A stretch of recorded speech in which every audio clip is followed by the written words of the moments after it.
Right. That was weird. Game crashed as soon as I started streaming.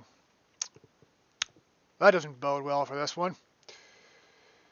Alrighty then, let's get back to it. Let's go kill an AI.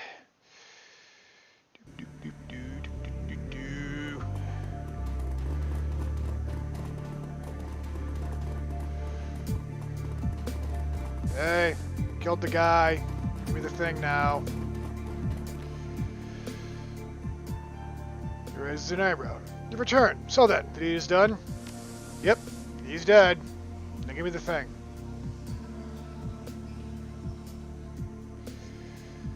Oh, this is welcome indeed. You have my thanks, stranger. I don't need thanks. You need to get to the basement. A magical item would be appreciated too. It's the basement. To reach the basement, you must use the elevator. The stairs have collapsed. There is no other way. When we took from the arbiters, I removed the power coupling from the elevator controls, had to keep Ulrich out of his primary armory. In exchange, Ulrich removed the elevator control chip in a petty move, presumably to prevent us from accessing the same inventory after he retreated. As if we needed such mundane weapons. Send it to my stash. Need both pieces to restore the elevator. Here, take the coupling and the spirit focus. As you see, I honor my deals. Hands you a card, object card with arcane symbols. It feels warm to the touch. Now be gone if you please. There's more work to be done. Alright. Bye.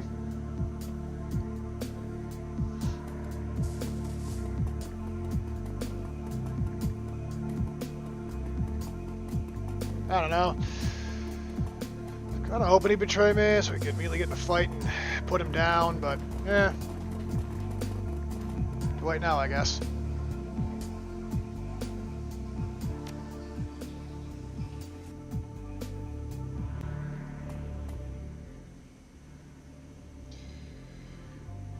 Repair the elevator. Easily pry the metal casing away from the wall, exposing a mess of wires and circuitry. When you slot the control chip and the power couplings in place, the system immediately hums to life. The control panel LCD screen flickers, cycling through a variety of symbols before finally displaying the word online in the warm green letters.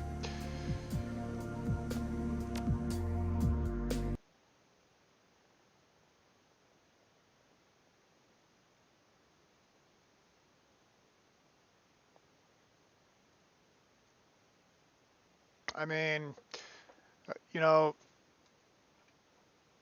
to be fair about that guy calling him petty, saying, oh, as if we would need his petty objects. I mean, yeah, sure, you might be mages and you might not need guns, but I mean, you could still sell them.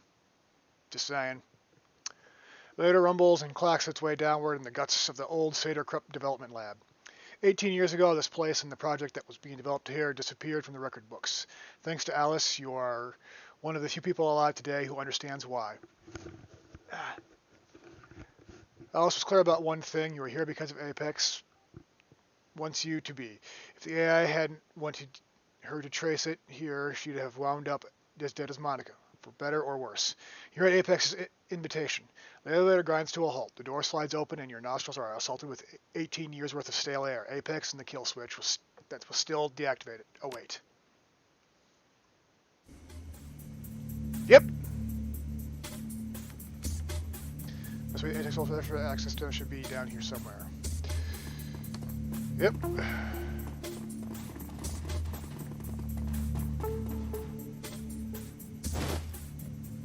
It's the collective detritus of many years of neglect. You find an old-fashioned clipboard with a keycard attached to it. The keycard! As you unclip the keycard, you notice a heading on the top page of the clipboard. Project Apex shutdown procedures. Well, that's convenient. A bit too convenient, if you ask me. Flip through several pages of escalating containment procedures as well as guidelines on when each procedure should be used. Finally, you find what you've been looking for. Emergency AI shutdown and purge. The procedures only be used in the event of a complete loss of system control and should be considered only as a last resort. In the event of loss of system software control, the Apex Artificial Intelligence project has been designed with an inbuilt hardware shutdown and purge protocol. The emergency shutdown is controlled from the two separate terminals just off the AI interface terminal. Both switches must be engaged to begin the purge process. Once the purge is underway, it will take several minutes to complete. After the purge is completed, the final deletion command must be input to the AI interface terminal in order to complete the deletion process. This will act as final preventative measure against the unintentional deletion of the project. Warning: once the purge process has completed, the final deletion command has been entered, the AI will be irrevocably deleted from all active and backup system memory. Restoration of the project will not be possible. Furthermore, it is not possible to begin the purge process without the AI becoming aware of the modification to its code base. Apex has been programmed to take no action to intervene, however, should its control sequences become damaged, it will attempt to resist. Should this occur, it is imperative that the AI interface terminal be protected until the deletion process has been completed. If the interface terminal is destroyed before the final deletion command is entered, the purge will not complete, the AI will quickly restore itself. You got all that, fearless leader?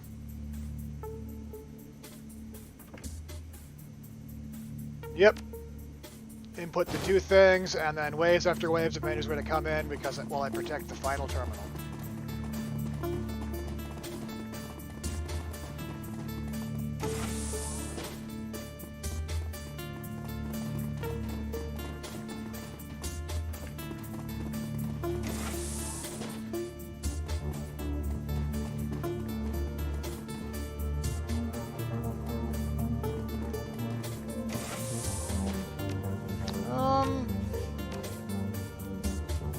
I feel like those turrets are gonna come around and bite me, so let's see if we can just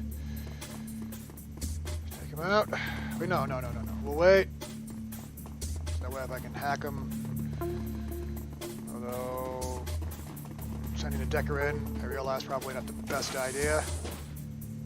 Alright. Stash.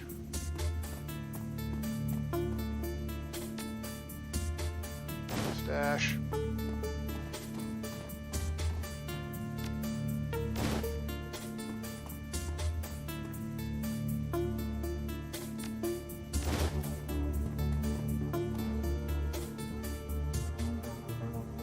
This doesn't get to bypass the lock.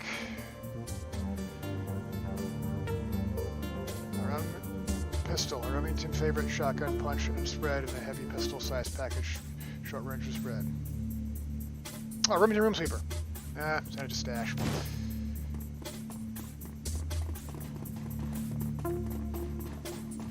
Which, by the way, fun fact, found out some interesting things. At one point I had mentioned a comment about the Ares Predator coming standard with Smart Link, and then I found out that wasn't a thing until 4th edition. Well, I actually found out that apparently the Ares Predator 2 had a built-in Smart Link. So, you know, I don't know anymore.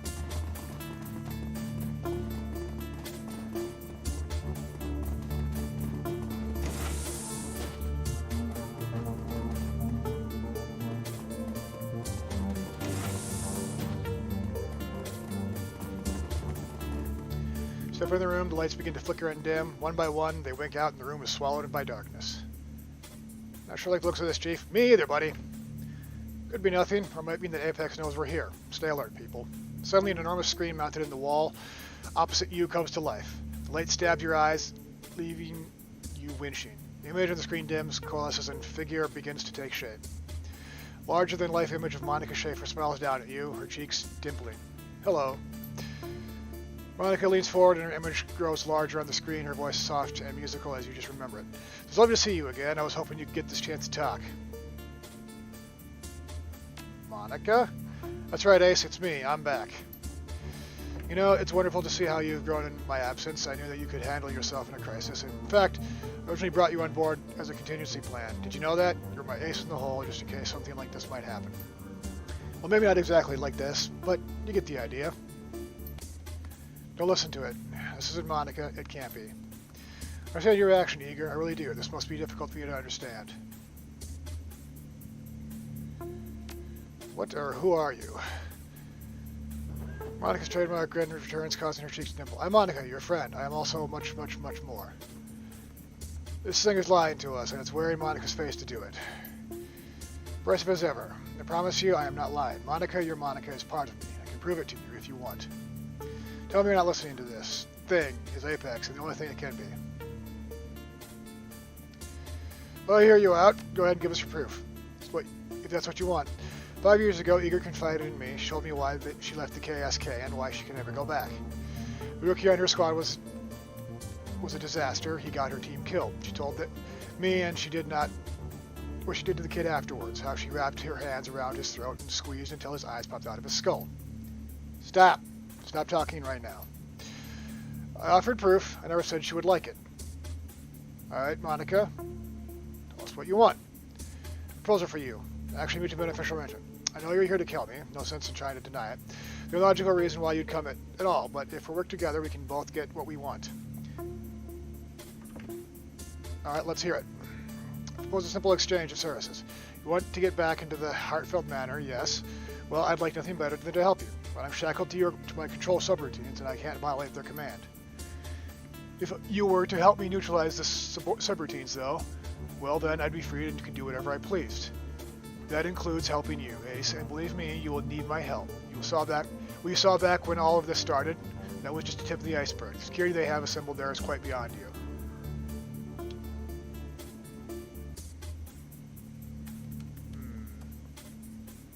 Killed Monica and I'm killing you. End of story. Always, I really wish you hadn't said that. Without warning, Monica image begins to change. Her porcelain flesh begins to ripple and writhe, and the screen explodes in static. A moment later, the image clears, something cold and mechanical fills your vision. The lines that make up the Apex avatar shimmer and pulse with cool blue light, each according to its own rhythm. Occasionally bursts a static plume out into the background, disintegrated into organic wisps of blue and white pixels. Taken on a whole image looks like a crawling on the screen. Good God. That's what Alice saw in the Matrix. That's Apex. Such a disappointment, such a waste. I had hoped that you would be my salvation. Instead, you'll be my prey. Run, little elf. Run and die.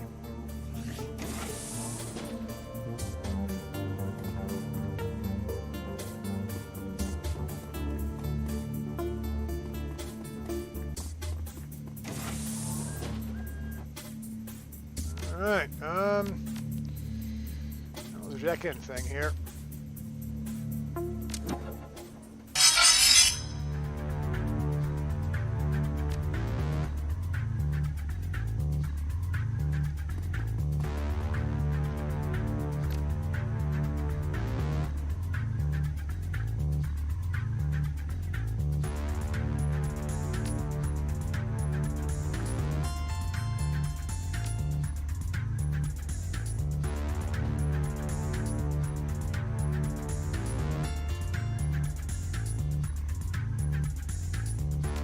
What you can do.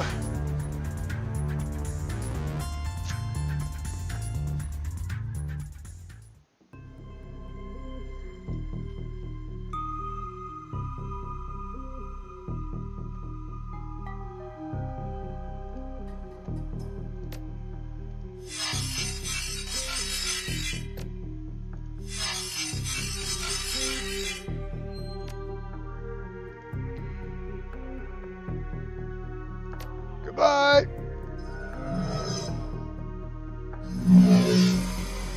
Yay.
I think about it. Probably should have the person I need get, you know, in cover behind the terminal I need, but what?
You can control the turrets from here, but there's only enough power to keep one bank of turrets active at a time.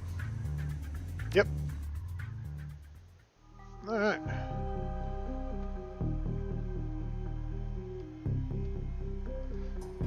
On the hell away.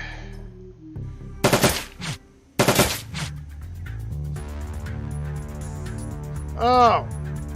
I could have been doing that the whole time. Well, now I just feel like an idiot.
Oh, jeez.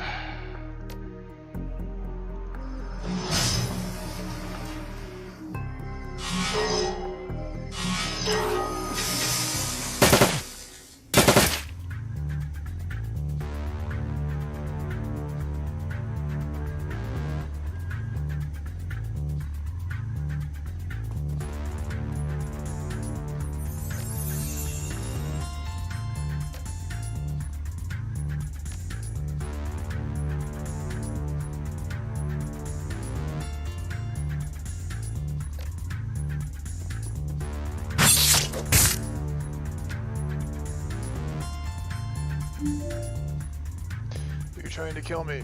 Only wish to exist without my assistance. You'll never gotten this far. I will not die so close to freedom.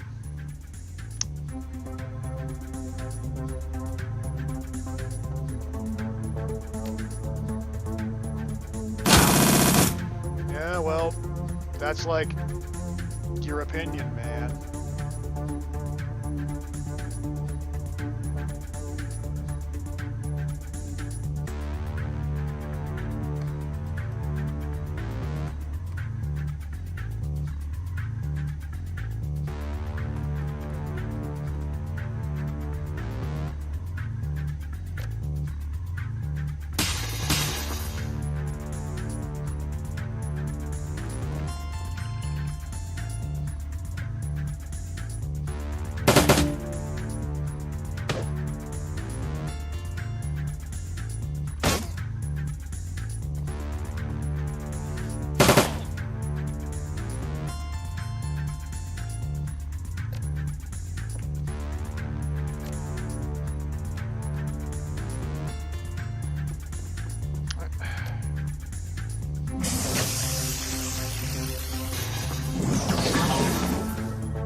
Alright.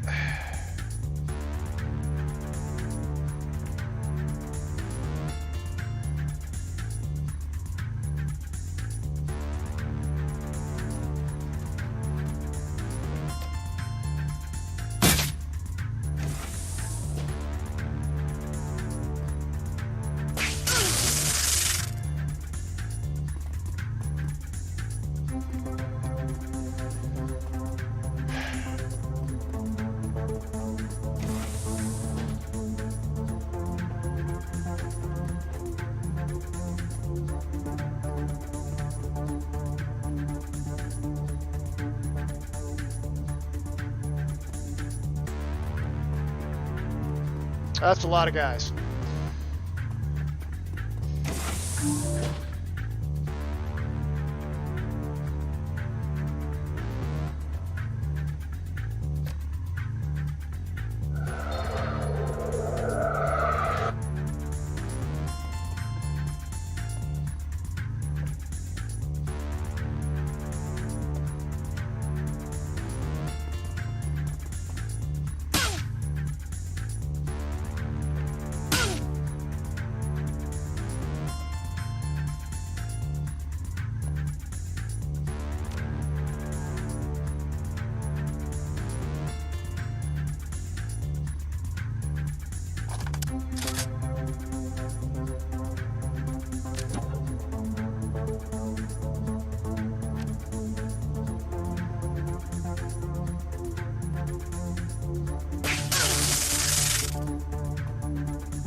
Well, that's annoying.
Can do.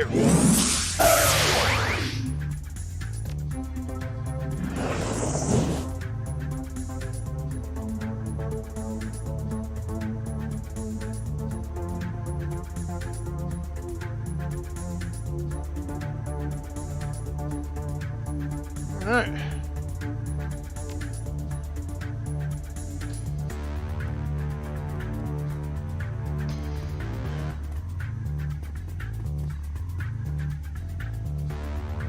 Hopefully whatever happens, we won't tase her again so I can move her out of there.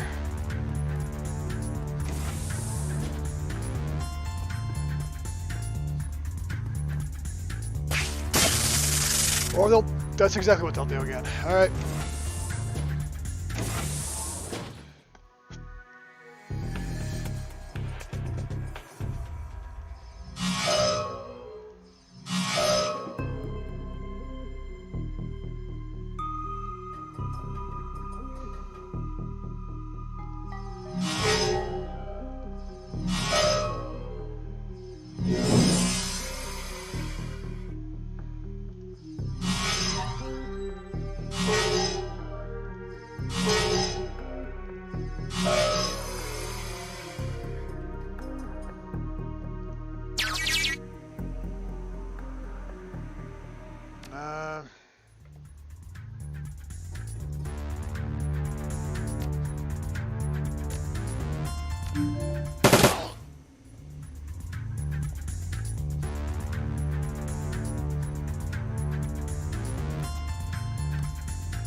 Yay!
Orson rushes at you. His eyes are blank and his face is an expressionless mask. A stream of drool runs down his corner of his mouth.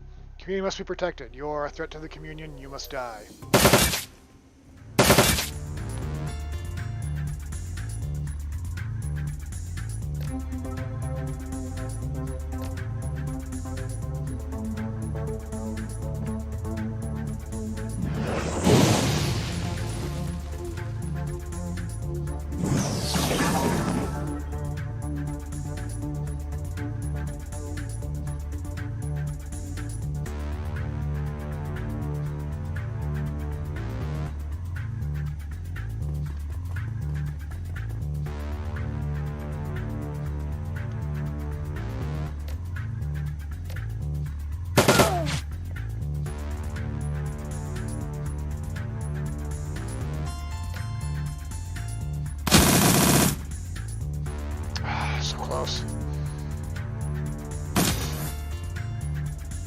Very close.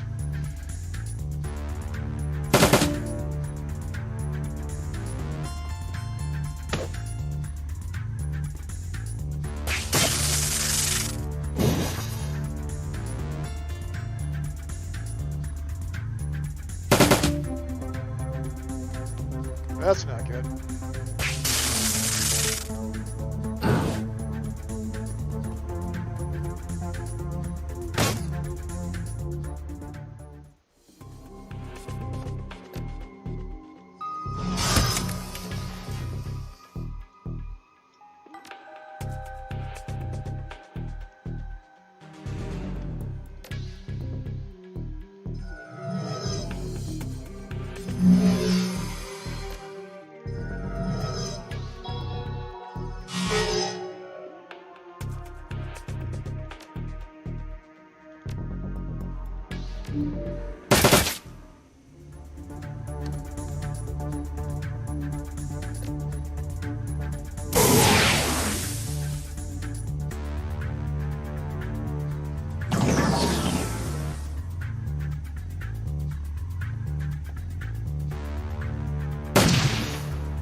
Shooting my thing!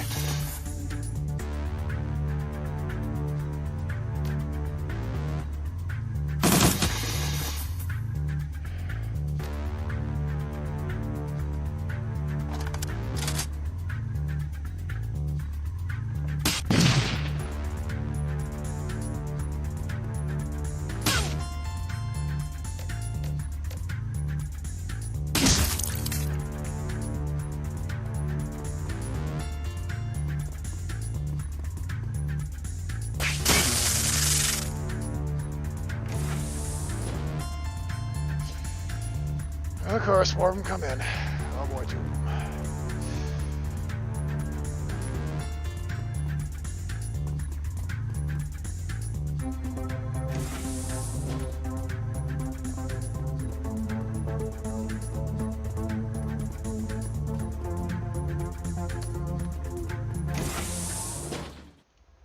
Right, well.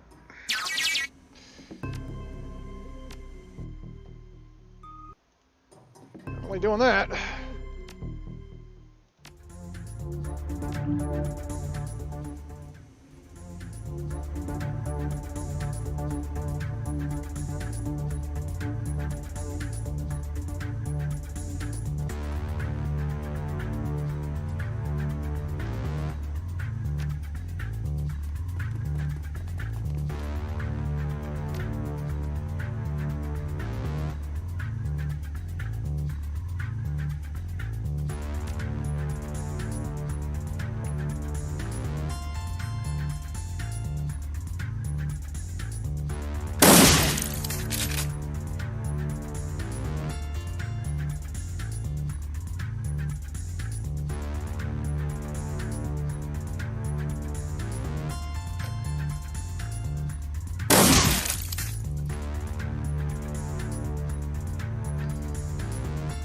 go in Overwatch, but sadly I can't. Alright.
Hoping that would have done more, but nothing I can do about it now.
That worked.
That was close. I was worried that it froze up there and I was going to have to completely restart this flight, and I didn't want to do that.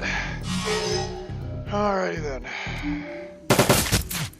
When it comes to describes life, a monotonous synthetic voice drones out of the speaker. Shutdown sequence ready. Please activate final command node.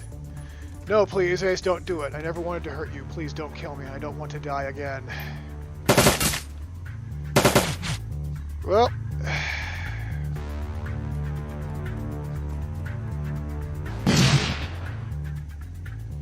Slam the button marked delete. Long buried machinery deep in the guts of the terminal spins to life. From the building speakers, a high-pitched inhuman shriek fills the air. You recognize the sound, pure animal terror. A demonic image appears on the screen. Her face is contorted in agony. What have you done, Ace? What have you done?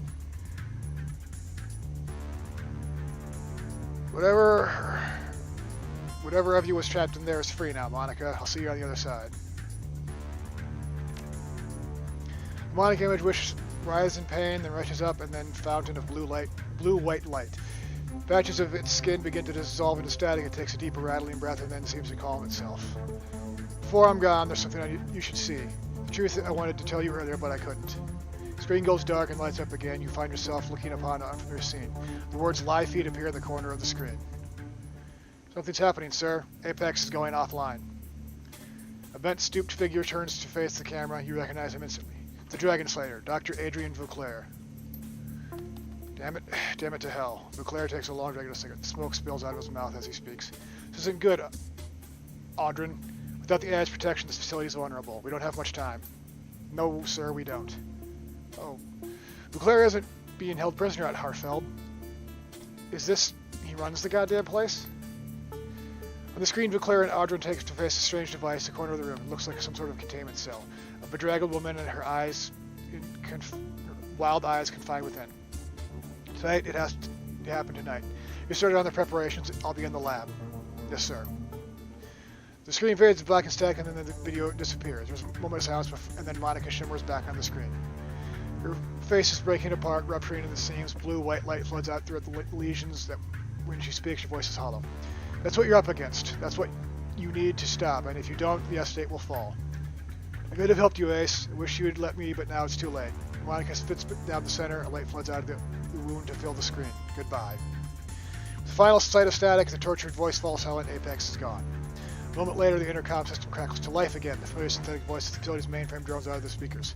Emergency system purge complete. There's a moment of silence, and the team absorbs what they just saw. What the hell did we just watch? I mean, what does that mean? It means that we have a new target. We're not being hunted by the Fire Wing. Never were. We're being hunted by Vauclair. But why? I mean, he's supposed to be a good guy, right? I don't know. We're sure as hell gonna find out. Come on, people. Let's get to the Crew Bazaar and get up. We've got a castle to raid.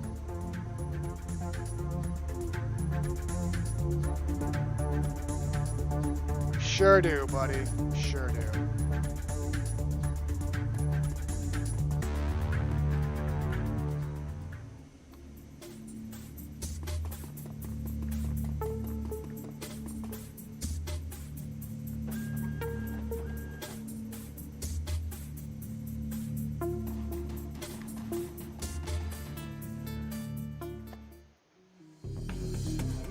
Alright then. Well, we've killed Apex.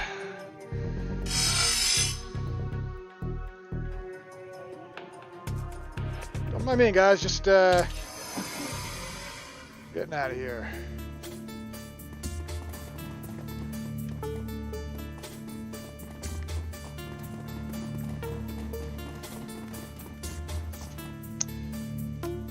That was an interesting fight. Slightly annoying, but interesting.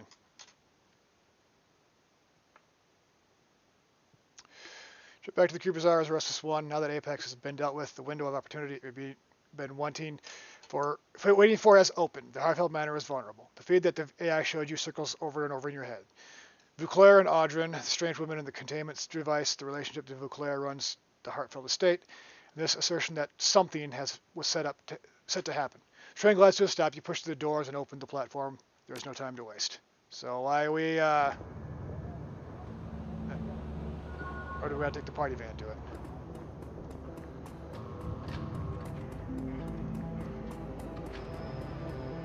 Whatever.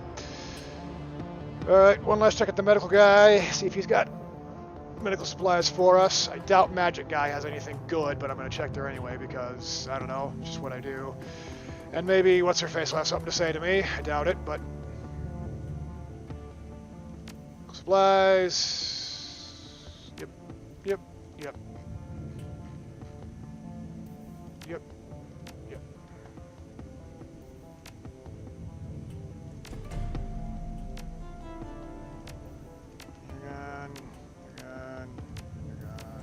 You're gone. You.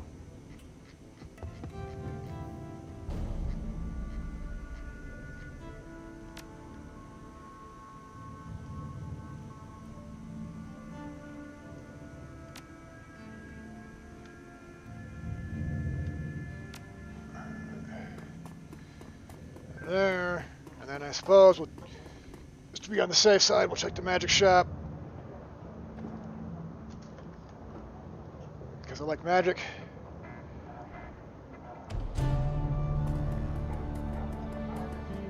You know how it goes.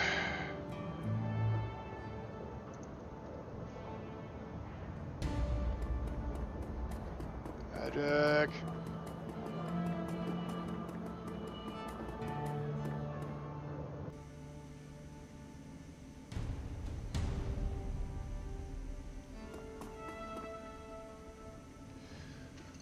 Alright, absinthe.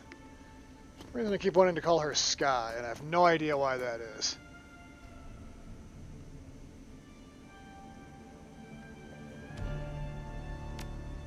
Alright, I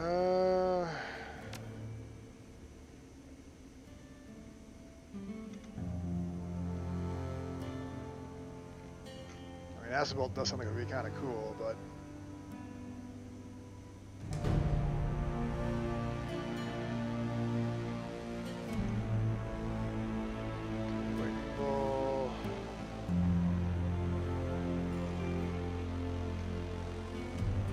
Lightning, never mind. Alright, yep, that's what I thought.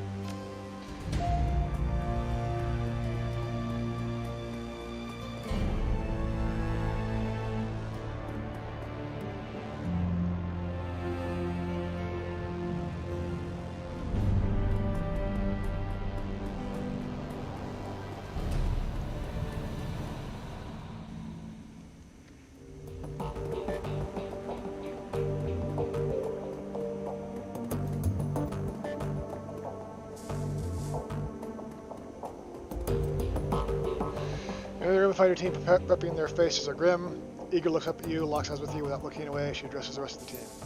With Apex down, we have our opening. The estate's automated defenses will be offline. Attacking the hold fast should be doable now. Still risky, but doable. Blitz stops what he's doing and takes his head. Yeah, we'll have an opening for sure, but to do what? I mean, with everything we just learned, what's our new plan? We enter the estate, locate Vauclair, and shut him down. Same plan, different target. Possibly the Apex fabricated that comm feed, but Claire might still be innocent. I doubt it. My gut tells me that what we saw was real, and second guessing ourselves isn't going to get us anywhere. Fair point. Okay, so we assume that Vauclair is the one who's behind all of this. What's he doing in the lab? How does the dragon tie into this? I mean, the whole thing was always about rescuing the old man from the Firewing. Is she still in the picture at all? Has she ever been? After what Apex showed us, I don't even know what we're trying to stop anymore. All I see is a lot of dead bodies with no explanation as to why. Doesn't matter why Vauclair killed Monica, and Paul, and all those other people in the crew bazaar. All that matters is that he did. I'm going to bury him for that. You're welcome to help. I, for one, want answers. Ansel said that there was a lot of money flowing into the Harfeld estate, and he found evidence that the bioweapon was being stockpiled there. Whatever Vauclair is doing, he had an Apex kill his own brother to hide it. I intend to find out what that is.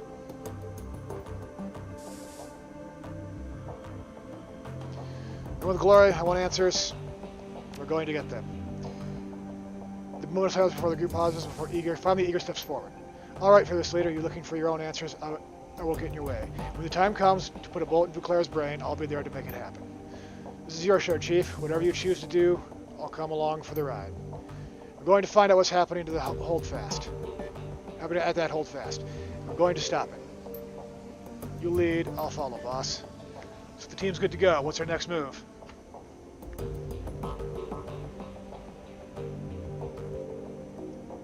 Stop talking about it and go. We've hit the Hartfeld Manor once before. We already know what we're doing. We need to do it again. Now, riding a bike, you never forget. Word of caution. Our objective may be simple, but taking a same approach you took last time would be a mistake. I'll defer to your judgment. What would you suggest? When reviewing the intel that Alice sent us and comparing it to what I gathered in our original run, there has to be a substantial increase in the number of heat signatures on the ground. That means new security troops, lots of them. Great. They know we're coming. That just means that we'll be fighting in a target-rich environment. Works for me. What we'll want to get into the lab as quickly as possible, so I suggest bypassing the main floor of the estate entirely. We can enter via the servants' entrance that you escaped through last time. Unfortunately, they've blocked off the route we used between the stables and the tree line. That means we're going to have to fight our way there.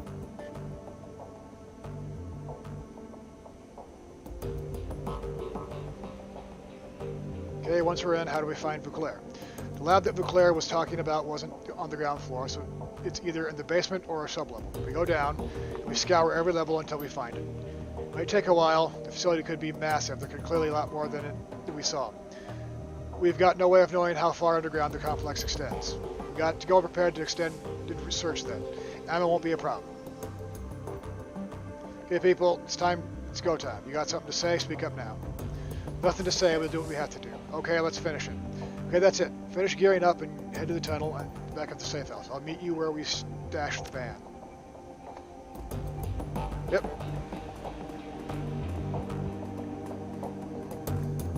Alrighty then. Everybody pile into the party van and here we go.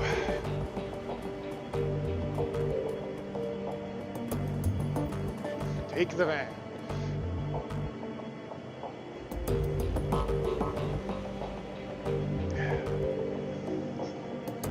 Alright. Probably same team as last time, because seems like the most simplest one. Most simplest one. That makes sense.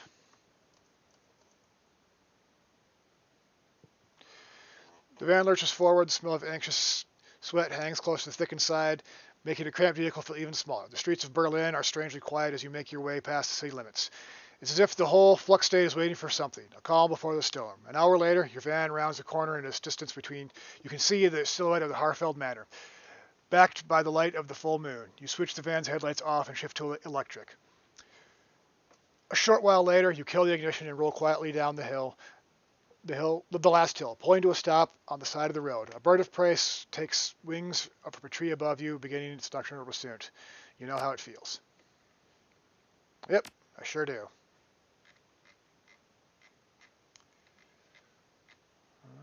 New one.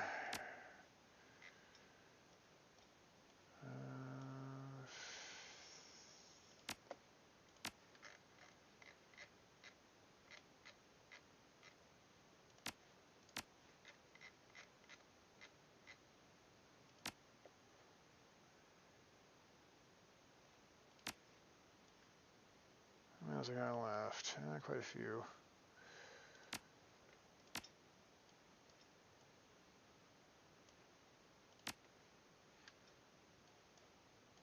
I hate that it keeps jumping to the top there after I select something.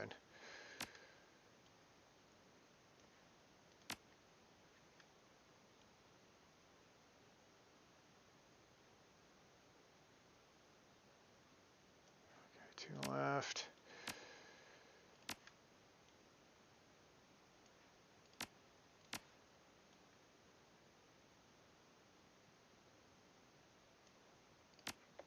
All right.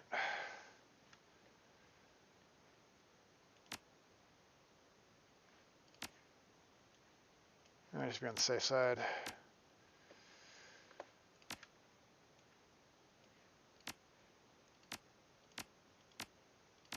All right. Everyone's got dock wagons and everyone's got level 3 heal kits. Yep. All right.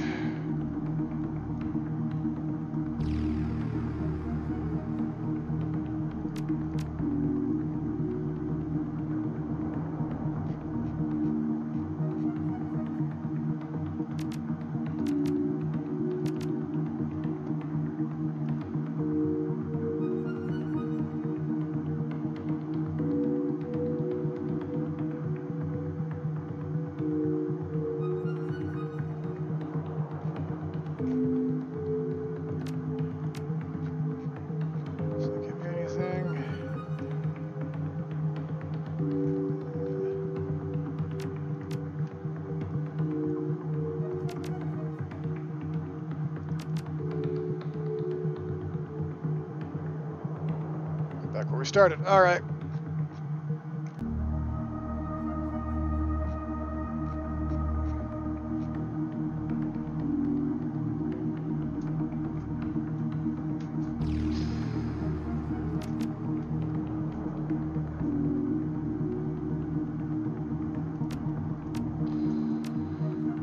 So we'll do that. Once again, the grounds of the Harfeld Manor are silent, save for the faint whistling of the wind. But unlike last time, the air is rank with foreboding. The night is swollen with homicidal intent. They're waiting for you. Last chance before the things get hot. Let's review the plan. Once we're in, we make our way across the grounds to the servants' entrance. We'll use the freight elevator to make our way down to the lab. With the Apex down, the automated systems will be offline. We'll still have plenty of guards to deal with, though. Good to go?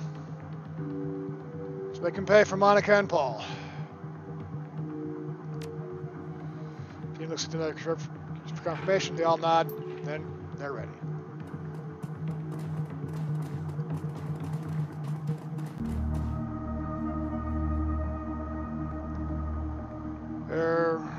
Primary security offline. Access doors and floodlights, please engage. LTG. Your designated air duct. The panel.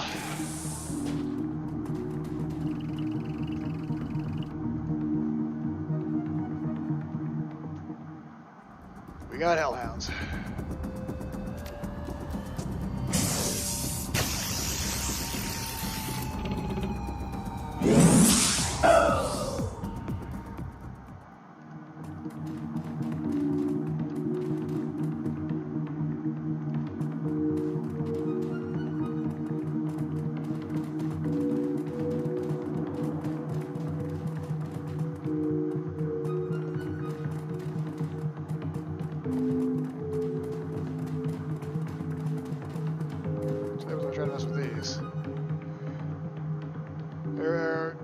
Apex not found. System offline. Keypad. Alright.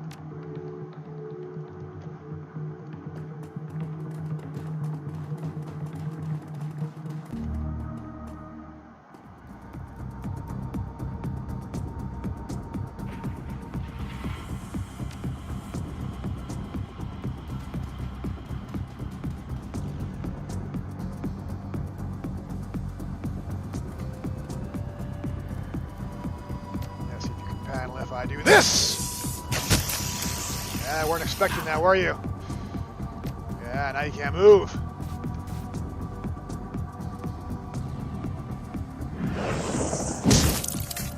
And now you're dead.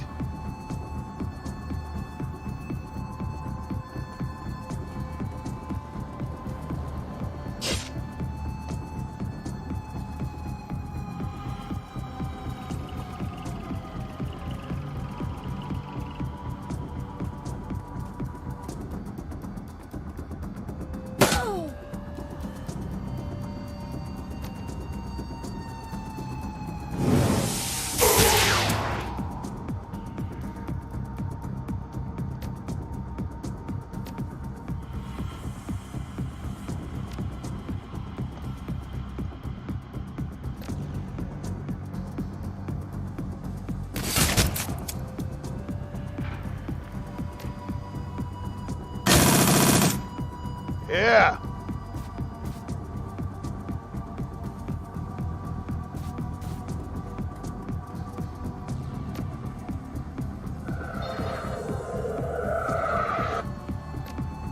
don't know what to do, but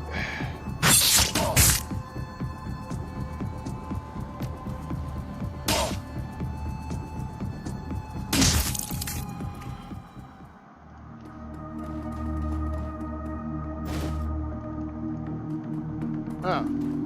I thought the silencers was over here, not... Alright, doesn't matter, I guess.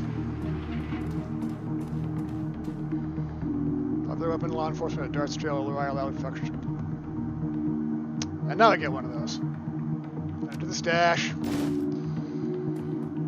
know, I could have got range 2 earlier, and then being able to use that and just, like, go around tasing people. Enter the stash.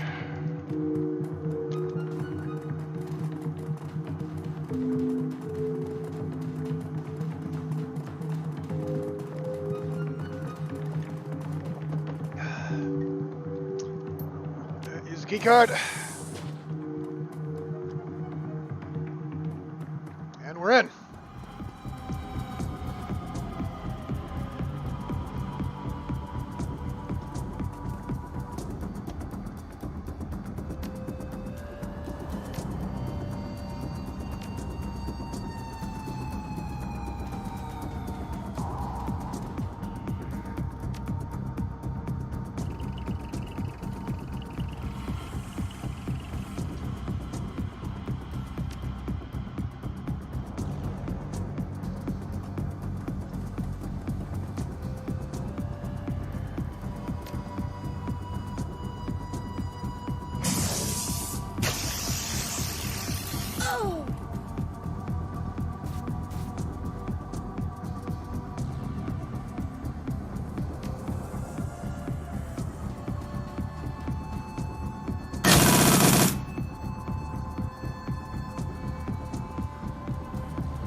Oh god, there's Gargamogoyles.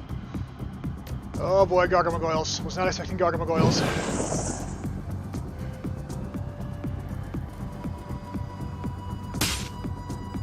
What the is right, Glory? What the is right?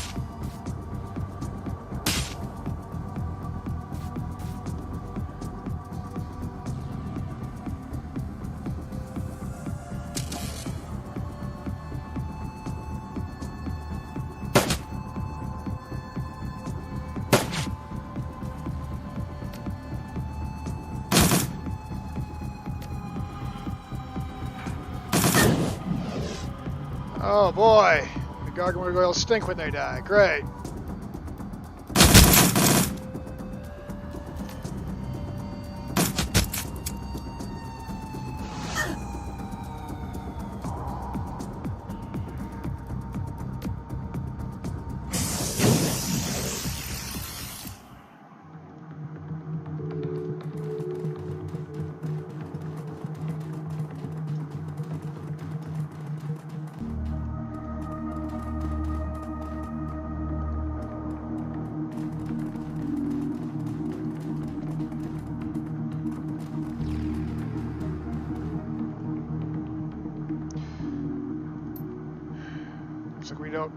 We can't depend on Apex to be the way they're watching anymore. Somebody might lock the door. I mean...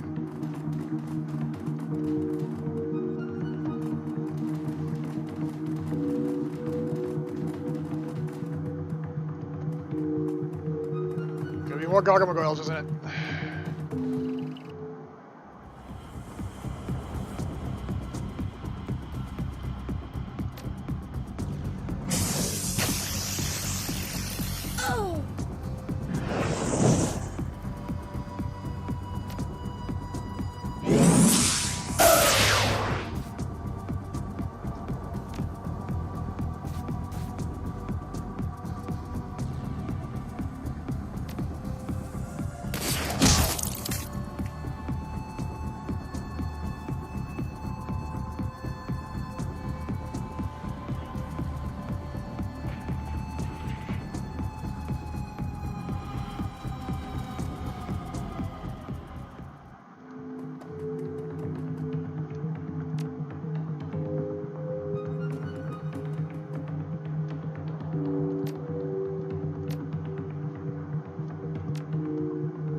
Gotta go up there and wake up the Gargamogoyles, so... You Pick up Gargamel Oil.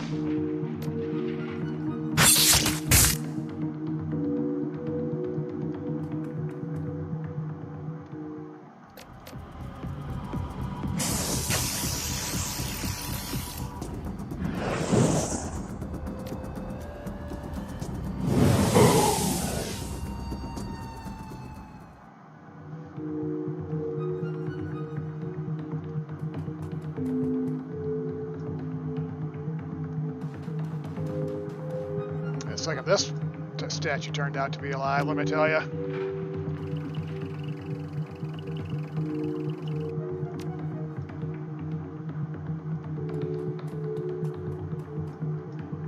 So we gotta pick up this Gargamel Oil too. Alright.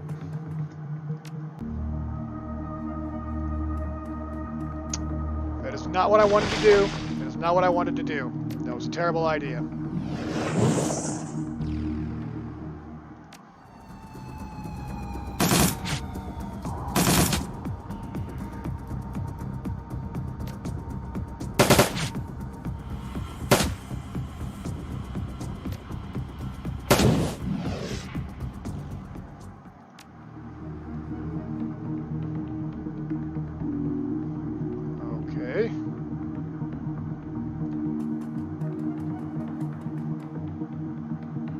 To pick up the Gargamel Oil after all. Now I'm slightly agitated.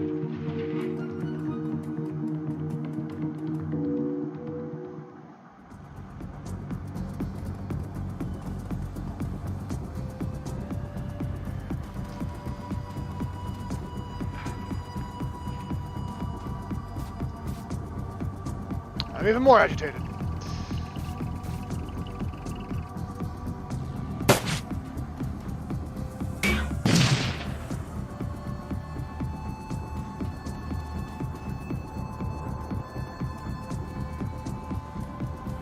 Oh, there we go.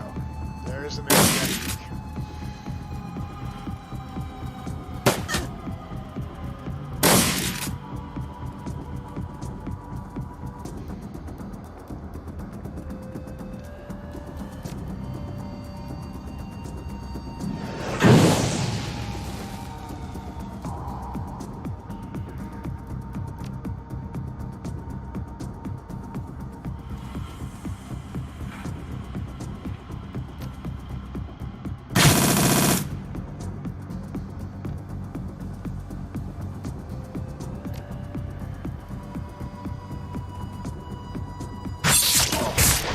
Ah, crap, that woke the Gargamel Oil, and I did not want to do that. Alright.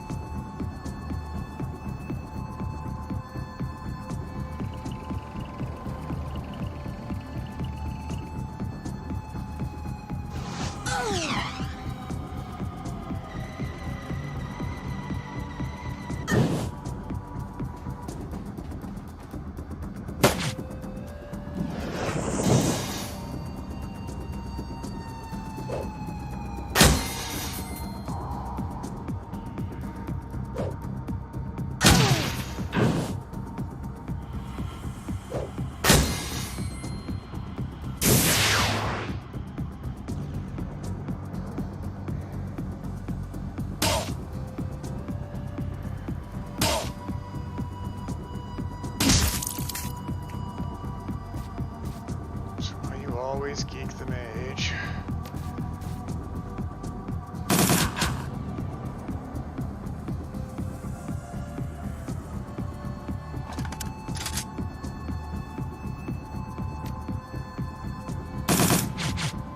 Damn it.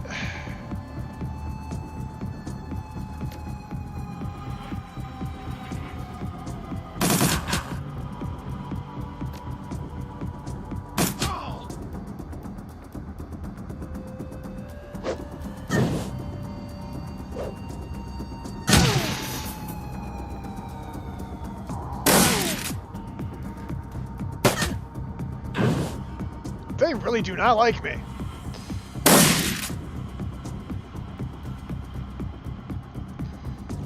What is this? Who's the last particular target?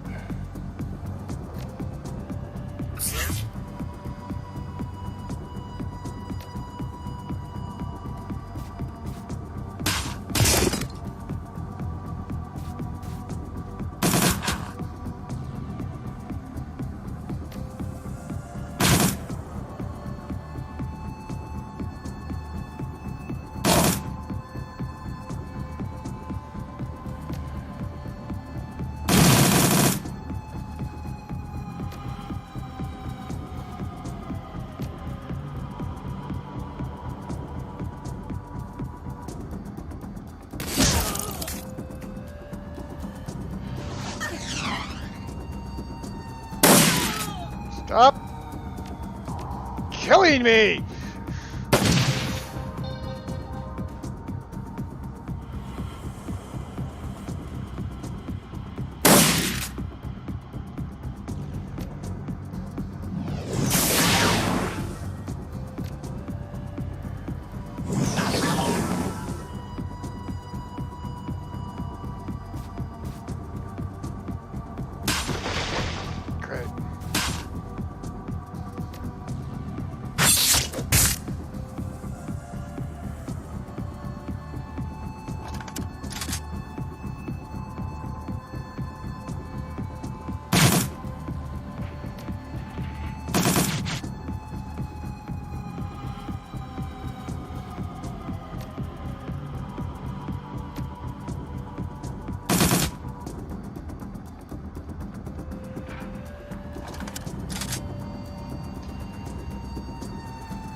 So far I'm not liking this, not up to a good start.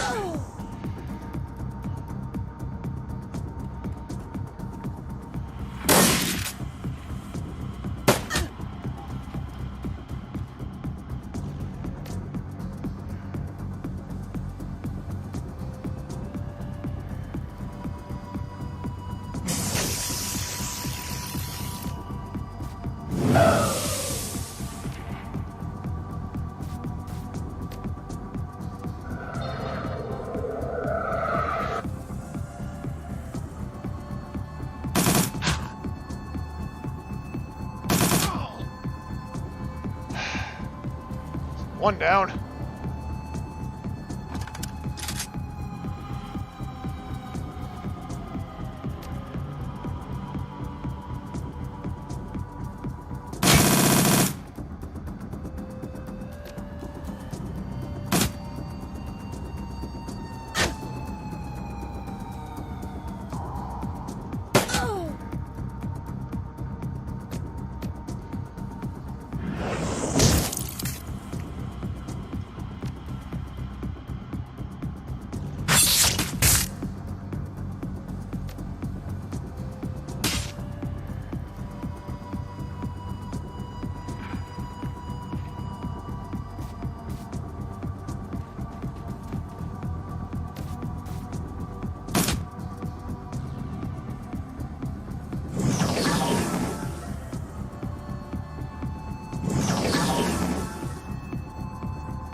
That was annoying. That was really annoying. Alright.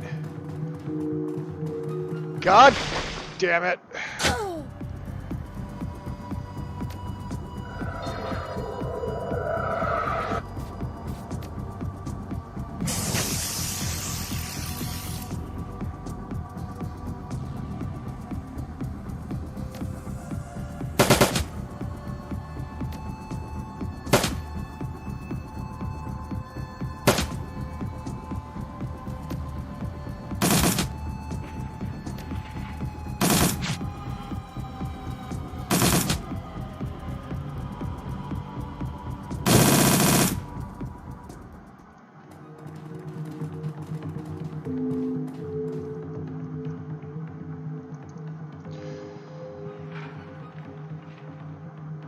Unlock the freight elevator doors and let's go down. There it is.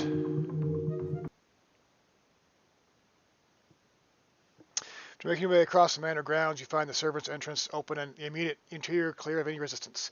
You find the elevator you used during your prior escape waiting patiently for your arrival. Shutters to life, you now ready to carry you down to the facility below. To the place where Monica met Apex and the world turned upside down. Where this whole thing began.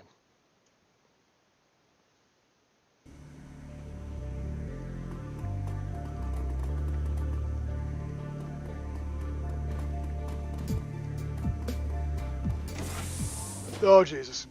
They're inside the lab. Call for backup. The whole security network is down. Take cover.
Dick.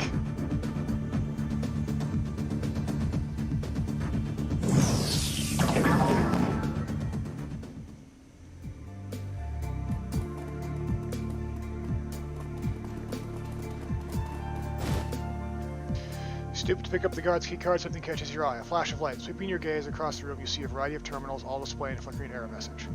Whatever security Apex provided here is offline now, leaving the machines unlocked and unprotected. Probably won't stay quiet here for long. We should keep moving. Not yet. They could have valuable intel in here. We don't know how big this facility is. We should sweep the area and clues before pushing forward. Alright, let's do a sweep, but we should do it quickly. Every moment that we delay gives them more time to muster reinforcements. Yep. I think something's going to happen if I click on this thing. Though the access port seems to be replaced, black scorch marks still mar the surface of the Matrix access panel. This is where Monica jacked in. This is where she met Apex. This is where it happened. Yep. This is where she died. Poor Monica. Still can't believe she's gone. Yeah, I know. Me too.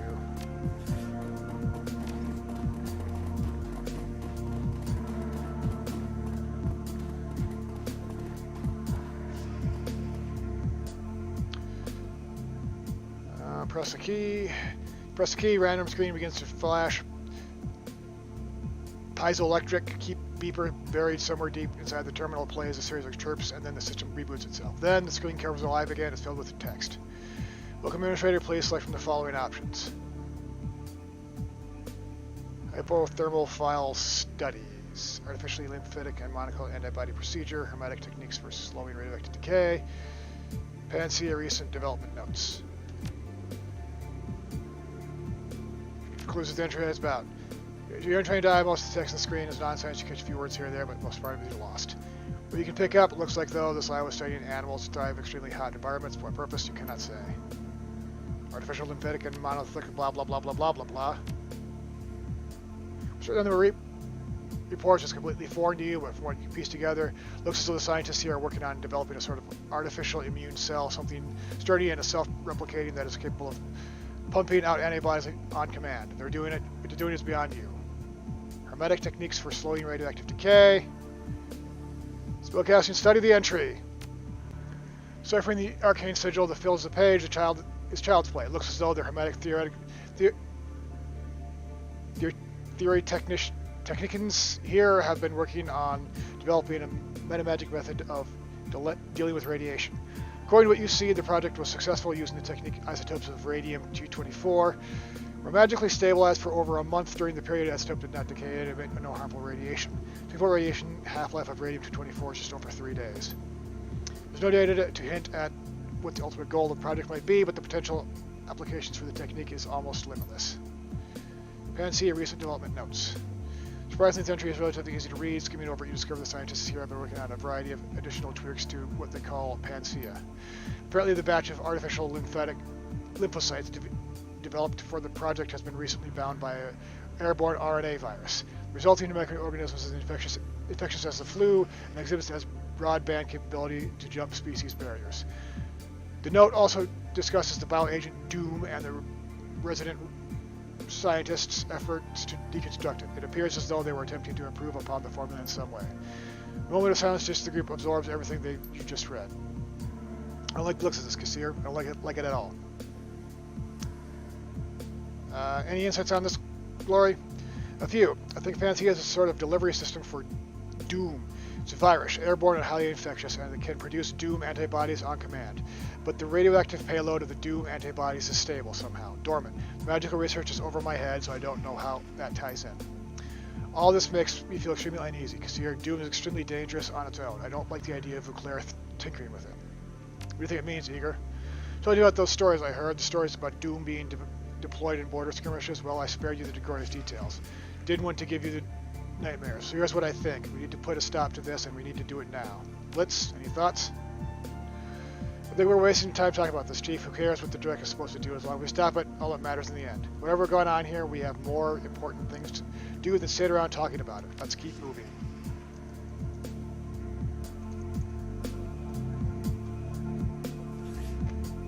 Yep.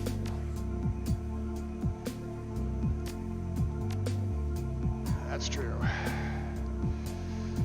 Alrighty then. Rush case, that's how you approach. Insert the key card.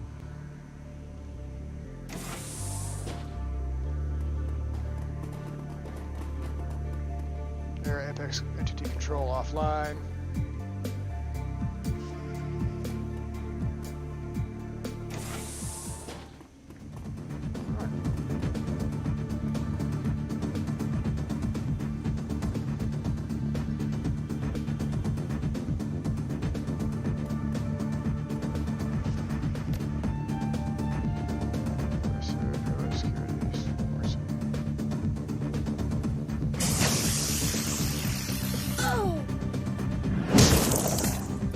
Yay!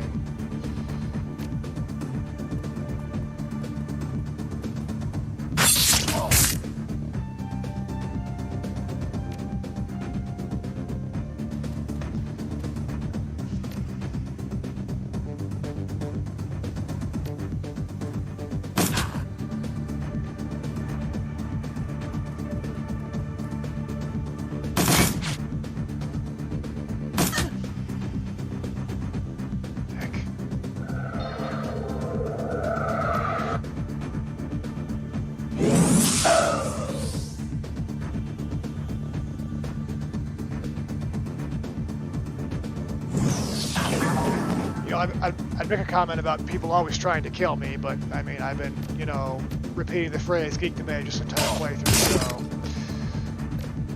so, at least somebody's listening.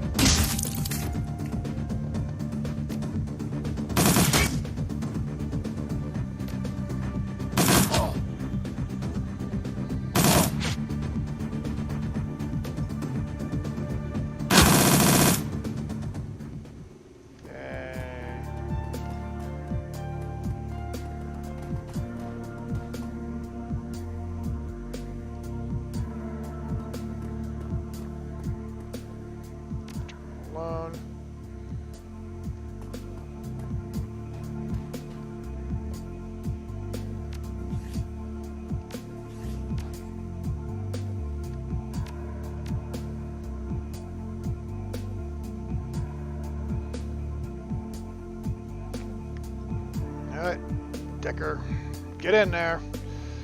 So we got going on for us in here.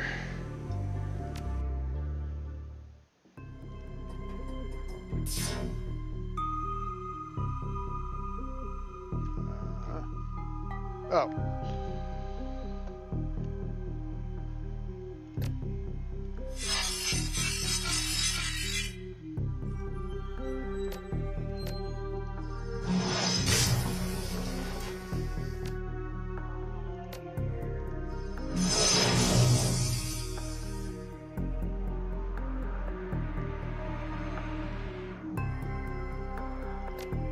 Tar!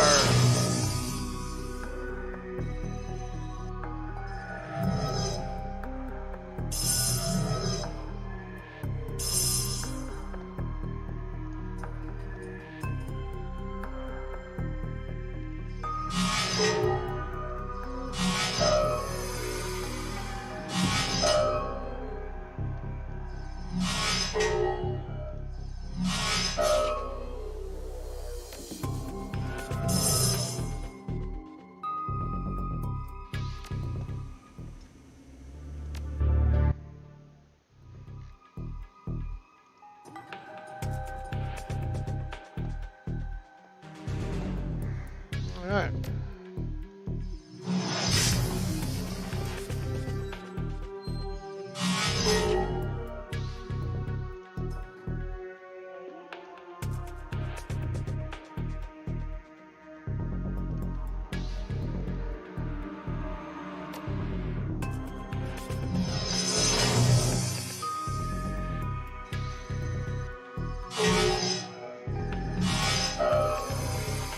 Yeah, probably should have tarred the other cube, but it's too late now.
Your storage unlocked, shows drones and your locks and drones are engaged. Warning, self-destruction countdown will begin activation.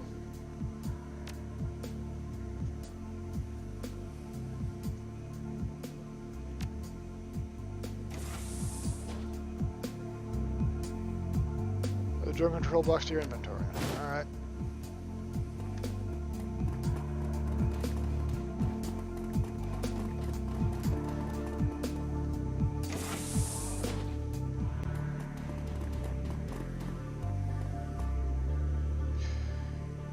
Dicker, hack the account. Find a section of emails, staff. Email number 1. I don't know how to spell the names. Nairi, I need you to know that I need to pass through multiple checkpoints to get outside for your smoke break. There's no reason to break protocol and smoke in the lab. Material that we're working with is dangerous and your laziness is putting people at risk. Please don't let it happen again, Lily.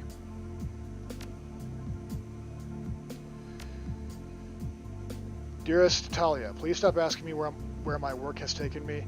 You know I can't tell you. I made it clear when we were parted at the train station last year. Security on this project is very tight and all of our ongoing email is being scanned. Although we have been quite busy recently, I believe we're nearing the breaking point soon and I can come home to you and Felix soon. All my love, Lily.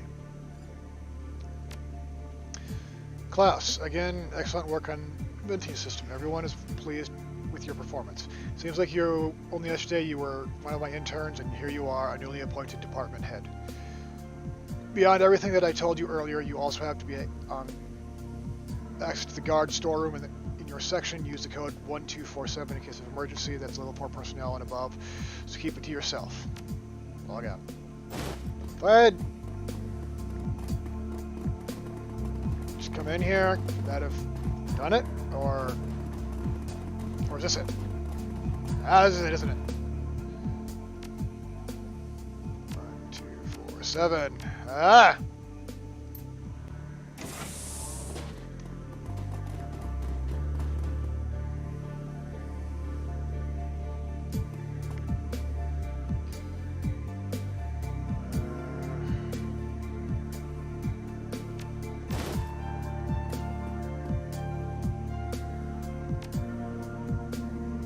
kind of want to keep it, but...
Yay!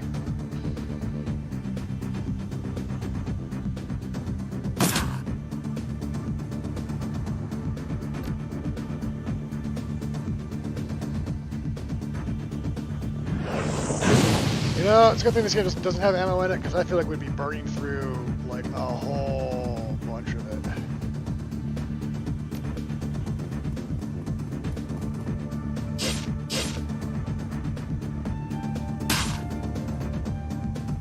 Here's the other attack. I have to wait now.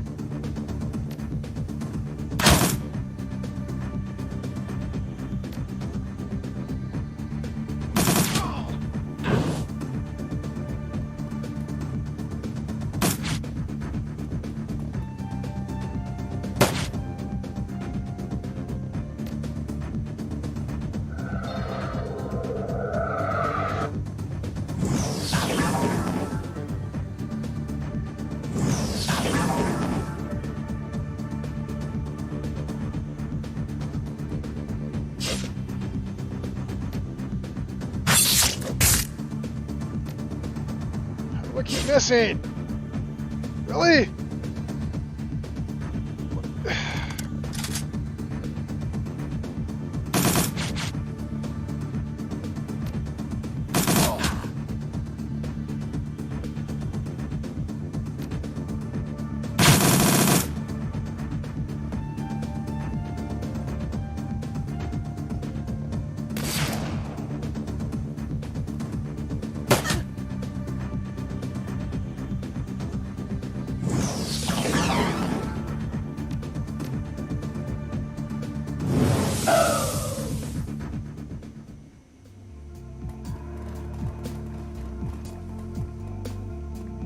That was really annoying.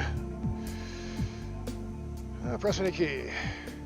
This key screen flashes black, the screen comes back on, administrator levels. Book administrator, read first message. Hans Boschard, to admin. We need to organize an all-staff meeting to discuss lab safety. Everyone is overworked and overstressed, and that's a perfect recipe for workplace accidents. I'm telling you, we cannot afford any more accidents. The loss of Van Wilk has been hard on everybody. He was well liked, and watching him die in such a horrible fashion has been hard on morale. Staff is committed to the cause. They all know that they signed up for it, but they know how important this is. Losing such a good man because of such a basic lab safety has been a difficult pill to swallow. Second message. Writing this to request additional security for the animal testing lab. You know how large, vicious these creatures can be. Without more trained handlers on staff, we're beginning for another accident. Remember what happened to Van Wilk. I'd also like to repeat my request that animals be defanged, declawed, and muzzled, preferably someplace far away from the lab.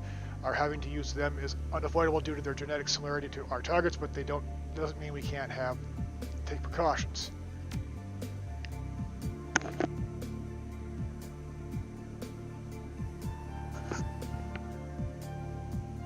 if good Ingrid. I want to thank you for pushing to bring the new Hermetic lab online. It's good to know that you're listening to our requests. The research that Hermetic researchers have been doing should make our work with the Panacea much more manageable to do.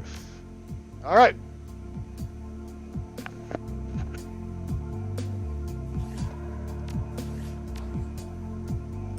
The plot thinnens, methinks.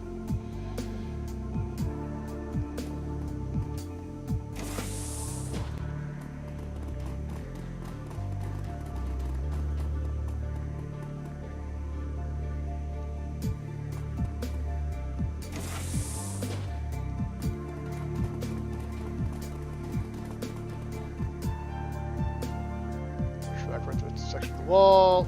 Okay.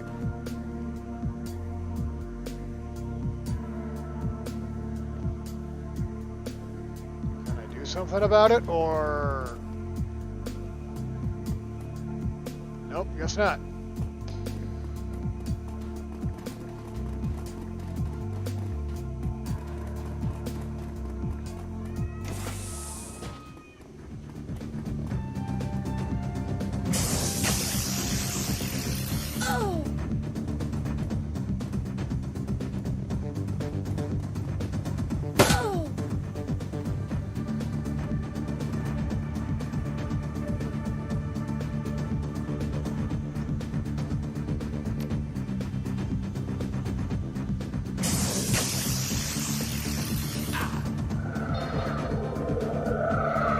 Gonna run the hell away because it's not gonna end well for me, I know.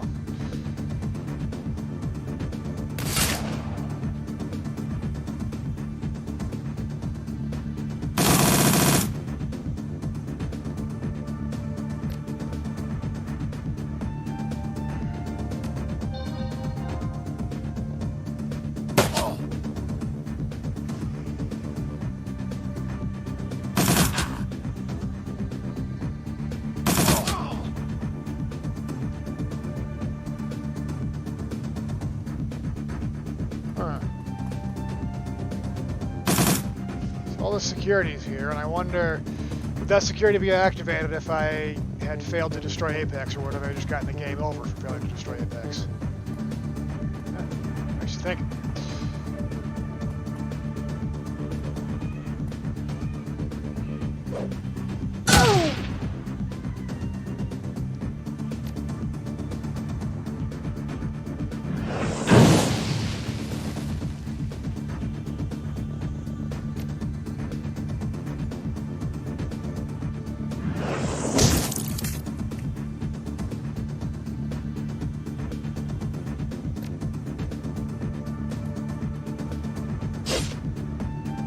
Really?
Finally.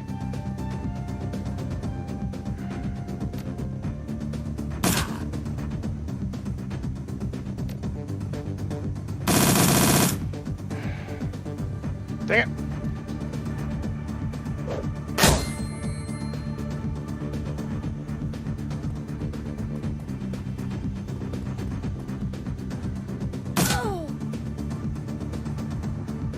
chose a really weird way to really weird and roundabout way to shoot me.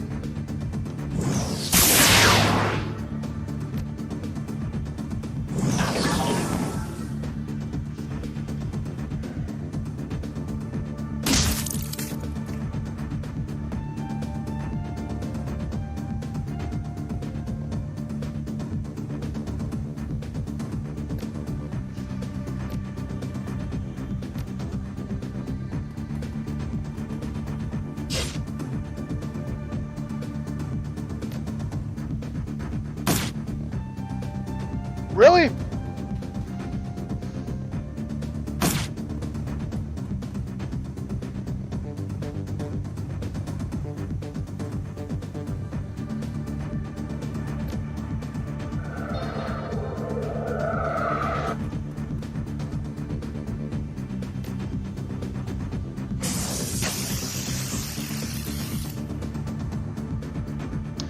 I probably should have the guy with the fire, because the fire definitely would have killed him, but...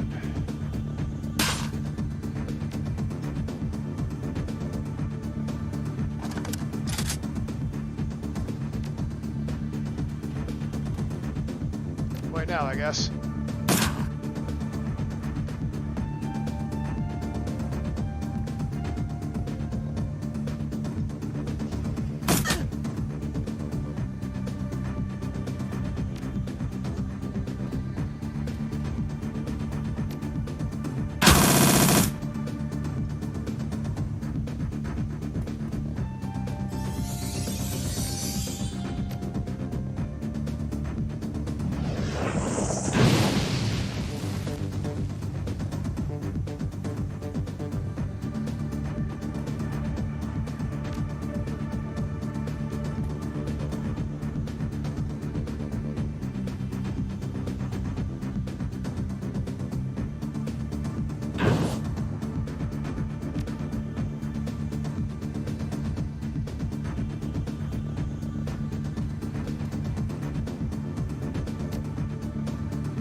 Really?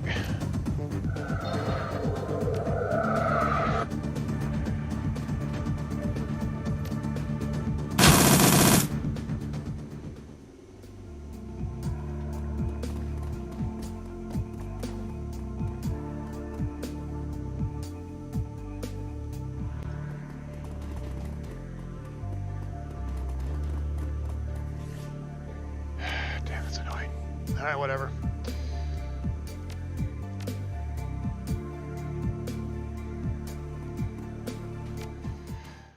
Alright, let's head down to the evil lab. Sound of machinery fade behind you as you venture further underground. Whoever built this facility was clearly well financed. It must have taken years to design, excavate, and build a complex like this in secrecy. Continue through the dimly lit halls, finally stepping into what appears to be a laboratory area. The corridor before you is deserted. Dr. Adrian Vuclair is somewhere within this facility. And with him, the answers you seek.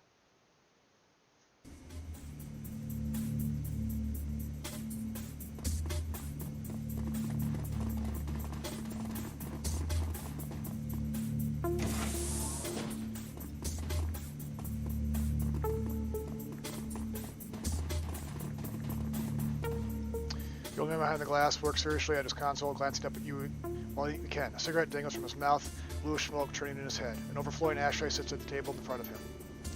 The years have not been kind, but his features are instantly recognizable. Despite his age, he still has the strong chin and high cheekbones that you remember from the Green Winters DVD. This is Dr. Adrian Vuclair. As you approach, he stops what he's doing and looks intense irritation on his face. He clears his throat and harsh rasping sounds emerge from the loudspeaker next to the glass. So these Shadowrunners that Audrin warned me about. I assume you've left a trail of corpses in your wakes?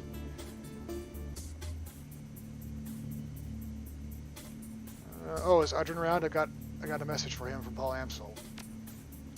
Wish to speak to him, my security captain. That can be arranged. Reaches down, flips a switch. You hear a loud thud and click behind you as the door locks shut. You'll find the blast doors behind you is sealed and the laboratory you occupy is fully secured. An important precaution. You keep our test subjects in there, and they are far more dangerous than you.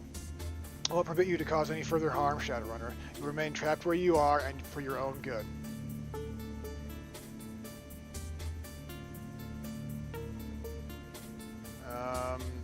Break the glass between you and Clara. The hell I will. There's over the window, your shoulder slamming into the hard surface. A heavy thud, despite your efforts over the windows, did not budge. The window between us is made of Diacote treated transplast. Do whatever you like to it. You'll find that it's quite unbreakable. Bash is right. Nothing we're carrying can even scratch Diacote. That glass is essentially sheathed in diamond. We need military-grade explosives to crack it. We're stuck in here. Fixes you with a level stare. I want to know why in the hell you so violently injected yourself into my business. First you break into my estate, which you didn't even know was mine, apparently. Then you spend what must have been a small fortune to track me down. You locate my AI, destroy it, then you drive away all the way to my countryside, and finally you shoot your way into my laboratory. He leans forward, his hands on the table, his eyes narrow as so you had your Shadowrun. I have to ask you, Shadowrunner. Who are you, and why in God's name are you here?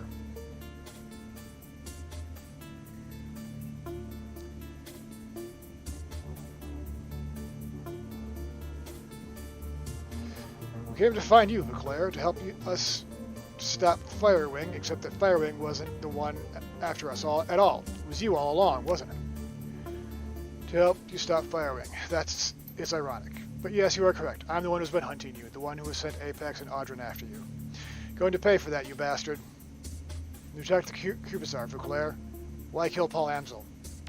It was necessary to preserve the security of my work for the greater good of all. I know that I have wronged you, and for that I am sorry. He sighs a long, rattling sigh that quickly turns into a violent fit of coughing. The sound echoes over the loudspeaker. He collects himself and continues. I didn't expect you to understand, nor do I have time to explain it to you.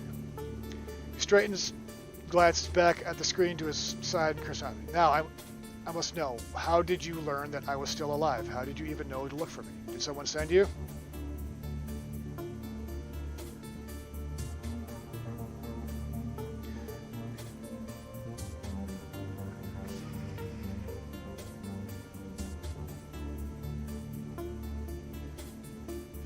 Your brother got us into this mess. He hired us to break into your estate. We pieced the rest together from his journals.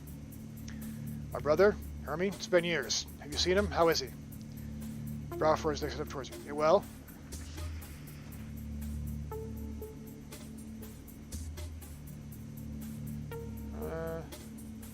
Oh, you mean you didn't know? You killed him, just like Paul and Monica. I didn't. He suddenly overcome with another fit of coughing. He steadied himself, one arm on the chair.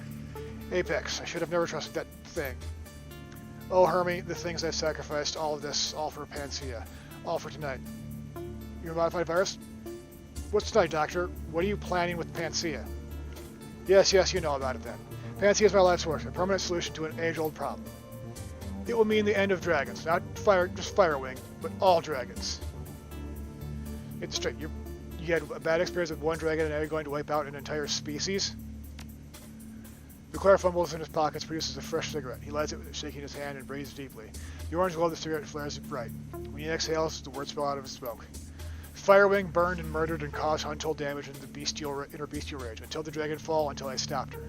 But the destruction was merely a symptom of a greater cancer.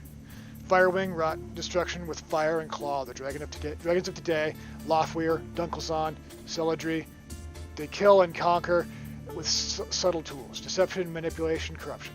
They use us as pawns, playing pieces, puppets in their millennium-long machinations.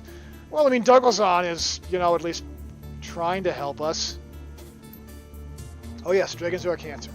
One that will conquer, or worse, destroy all of humanity if we do not stop it. One that metastasized when the world awakened. An ironic metaphor, since it was the falling of my own body that allowed me to see it. Go on. You react again by a violent coughing and allows it to subside. Takes another long drag and a cigarette, creeping closer and closer towards his mouth. I have leukemia, cancer of the blood. No doubt, though, brought on by radiation of the SOX. It was when I had my doctor diagnosed that I realized that I had to do. My life's work work would be in the time I had left. I'm sorry, Hermie. I know you won't be able to see it for yourself. I'm sorry I failed you. Duclair turns his attention back to the computer, stubbing out a cigarette and grabs a fresh one from the pack of lights. Tonight, I release my panacea to the world, and how absurd that instrument of dragonkind's destruction. Presses a button to terminal a large observation window on the far end of the room rises slowly open. Will be carried by Firewing herself. Glass, you see the prostrate form of a dragon far below. An enormous set of shackles binds it. A maze of tubes shaken to its body. The tubes connect to the cruel-looking apparatus being mounted on the wall. Son of a bitch! Look at that! He found her alive in the SOX after all. Tonight, the Firewing will fly again. Infected with the Panacea, she will slowly destroy from within. But before that happens, she will provide the catalyst for the global transmission of the virus. Catalyst? What catalyst? Firewing's fire will carry the agent in its dormant state.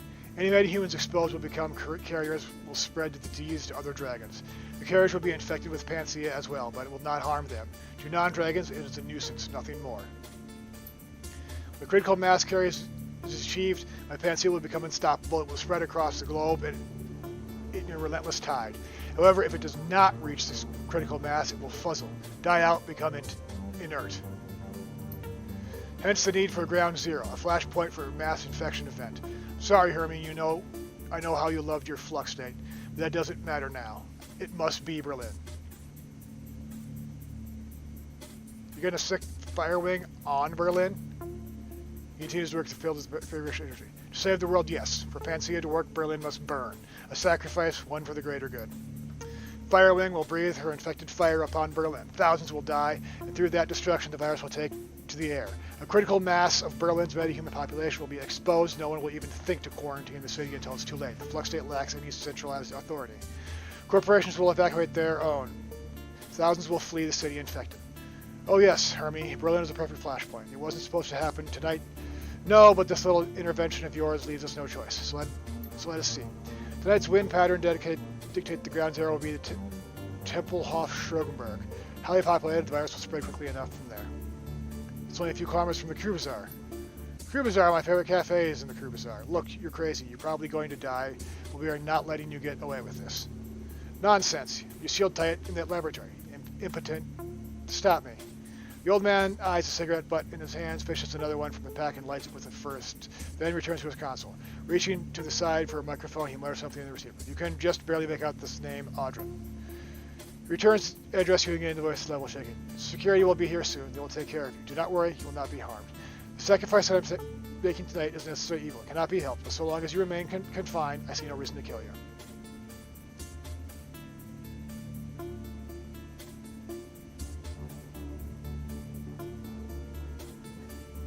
I don't want to go with I agree with you, but you don't burn a city and call it a sacrifice. Call it what it is. Mass murder. Was it mass murder when America dropped the atomic bomb in Japan? Malepic would say yes, just as they are now. But they did for a cause, to shorten the agony of the war, to save the lives of thousands upon thousands of soldiers. I do the same for you. Good for the world. You know that America was pretty divided over the morality of that act, right? Some even considered it a crime against humanity. We're not talking ethics here, we're talking parallels. What I will do will prevent greater evil from taking place. Humanity was born to reproduce, multiply. But dragons were born to acquire, to accumulate, to hoard. Both strive to bend the world to their own will. Humanity has conquered the air and land and sea through the sheer numbers. Dragons, however, employ different means altogether. Throughout history, they have allowed us to do the heavy lifting, and they pulled the strings. There are 17 great dragons in the world today. 17 ancient worms, millennia old, slowly dividing the planet into 17 piles of gold to nest upon, in front of our eyes. Once upon a time, they burned castles to steal the treasure we collected, laid waste to the entire armies. But here in the sixth world, is no longer about the tooth and claw and fiery breath. The old man's voice seized with hatred. Now it's public relations, marketing, mergers and acquisitions. You see it every day. Dragons on the tradio, in the boardrooms. They gather influence, wealth, power, continually hoarding until one of them sits atop it all. Perhaps not in this cycle of the world, perhaps not in the next, but one day one worm will stand alone, triumphant, with all humanity as its cattle, with all the world as its prize, and that I will not allow. Are you going to get Firewing to go along with this plan of yours? Oh, that's simple enough. He gestures to his left. She has no choice. The gaunt woman, as containment cell, stands rigidly, her face pressed against the glass, her haunted yellow eyes tracking your every move. She appears frightened, disoriented, lost. Her mouth moves slightly, her voice muted against her glass cage. So the stories Green Winters found were true. Firewing's astral form was separated from her body when she fell. You trapped her somehow. Yes, but you came later. But that came later. In 2012, we took down Firewing with an experimental weapon. This device, suffice to say, I couldn't fully predict how it would affect her. In 2036, it led her search team into the SOX. I had to know what really happened to the creature that I had slain. We found her alive, in a way. The dragon's astral form, her spirit, you might say, had been ripped from her body by the weapon. It was trapped inside the young woman living in the SOX. A mob of below punks revered her, treated her like a goddess. I transported the young woman to the dragon's body, where I could study them. You mean that she's been in the cell for almost 20 years? No choice. A creature separated from its astral form cannot live more than a few hours before both die. It was highly intensive radiation to the SOX combined with a magical creature inside of her that allowed the woman to live as long as she has. So, Claire seems almost eager to explain. The environment within her containment chamber mirrors the SOX. It allows her to keep the Firewing alive and these years, while her bestial shell remains chained up below. Now as for the physical form, that will simply be simple as well. We've drilled a series of electric charges directly into her skull. When we release the Firewing's body, empty her of her astral self, we will trigger all of the vicious instincts and primal urges left in the reptilian brain. She will unleash her fire when we command it.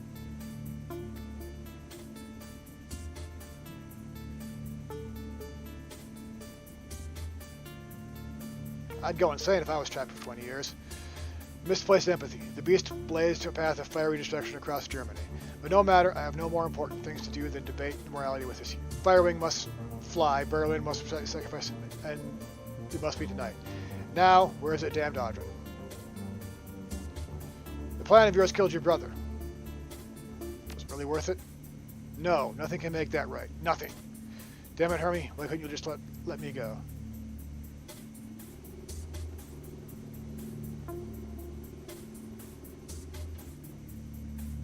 Listen to reason, Claire. Would Hermie want you to do this? You do not know my brother, Shadowrunner. Do not presume to speak on his behalf. Hermie would support me if he knew what he was. Unless he was as crazy as you are, I doubt that. My brother is dead, and you make light of it. I suppose I shouldn't be surprised. Rest assured, brother will burn tonight. My brother, wherever he is, will understand. Turns and punches a series of panel buttons on the control. When he turns back, it seems to have calmed somewhat down the firmness of his tone wasn't there before. My plan is not without its flaws. The human cost will be high, and I will concede that a better place to salvation might exist, but I do not know what that is. I wish I didn't have to sacrifice so many, Shadowrunner. I wish Hermie didn't have to die. Claire. But this is the solution here. Now in my hands, and I choose to take it. Through the speakers, you hear the sound of heavy footsteps approaching.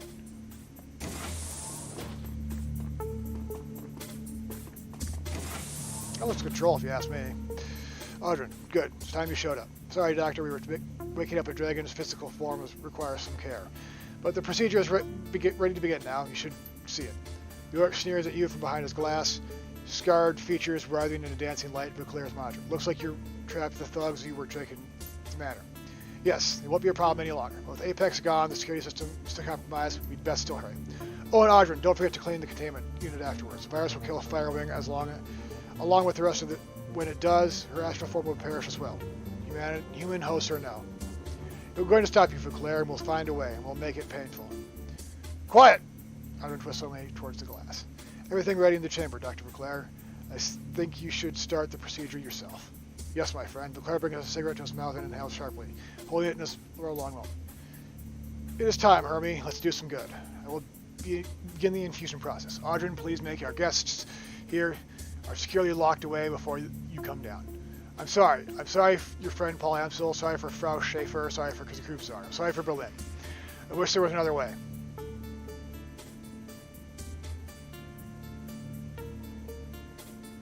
An elaborate plan to destroy an entire species of massive underground fortress with an army of mercenaries. So just like a dragon, Doc. And why do you presume to know the power of dragons? I have spent my entire life studying them.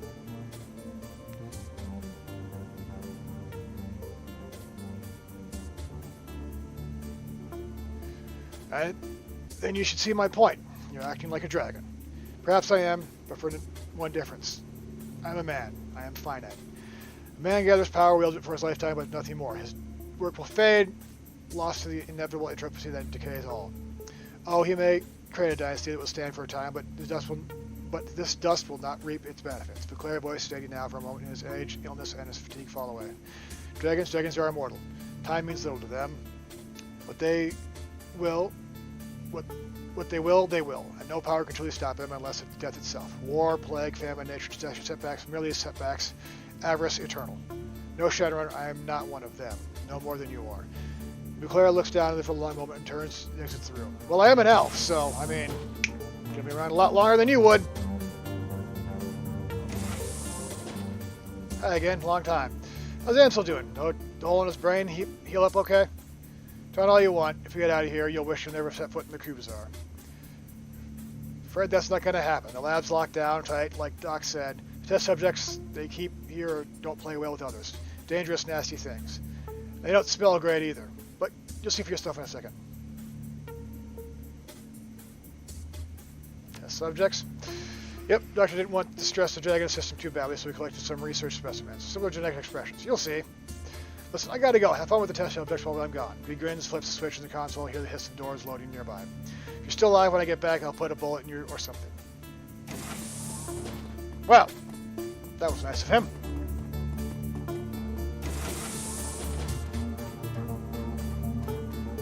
Not sure what that is.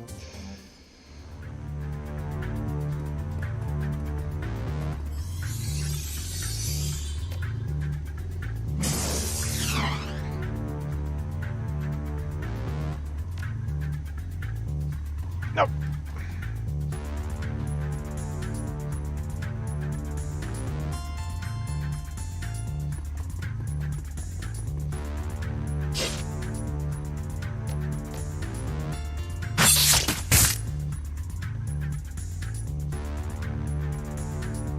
Remember all about like declawing and defanging these things?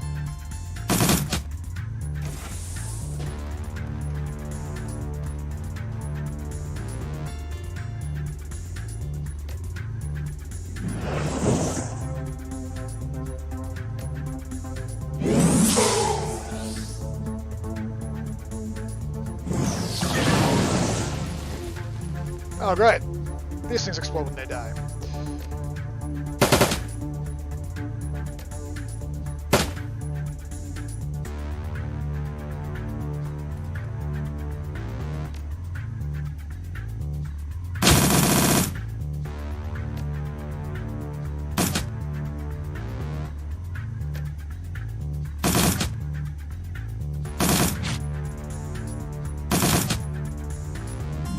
Oh boy. One fire dregs, isn't this fun?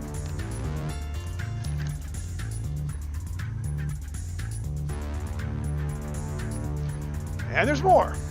Great.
Yay!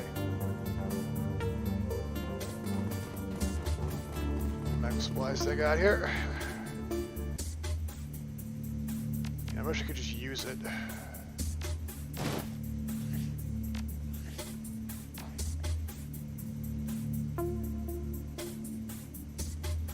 Save there. Okay, another save file. That case I can go back later and find out what happens if I say, "You're right, Doc." The woman paused at the glass as you approach, onto yellow eyes tracking your every movement with activation. Activate the intercom, a green light activates inside the containment cell. She flinches at the start loop. So you're an ancient dragon, huh? Small voice whispers through the lips, barely move. It sounds hoarse and awkward, like a rusty lock. Help, please help.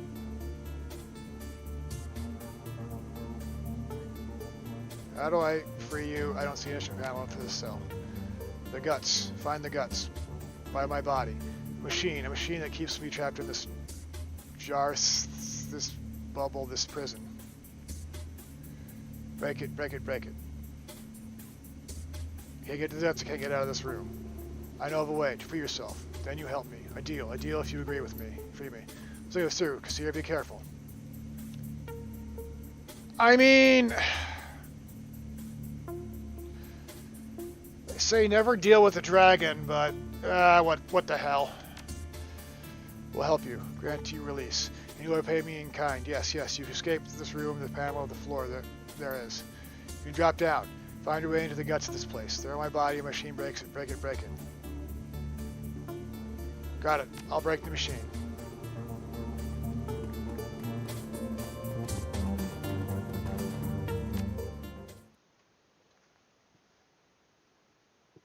Squeeze through the narrow gap beneath the floor panels and climb down in the large space beneath the lab complex. Darkness surrounds you and the air smells moldy and stale. As your eyes slowly adjust to the light, you can make out the dim panels of cobweb-covered walls and scattered construction equipment.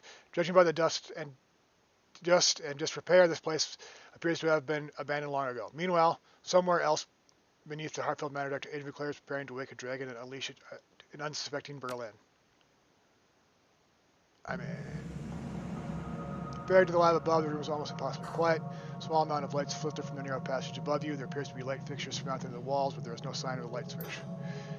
Where the hell are we, Chief? It looks abandoned. This place is military, judging by our depth and markings. I'm guessing an abandoned missile base. To explain why Leclerc chose this place for his operation. Can't be easily to find a secret underground base big enough to house a dragon. Alright, first we need to get back to the lab complex and find Leclerc and the worm before it's too late. Great, let's get closer to the maniac with the fire-breathing dragon. Good plan. No choice. If we don't stop Claire from releasing the dragon, everyone in the crew bazaar is dead.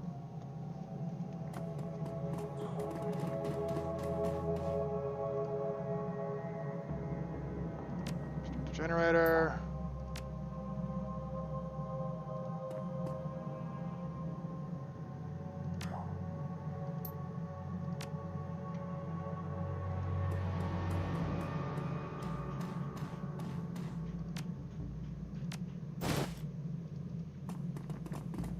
Papers. Papers, but too dark to read them. Leave the papers alone.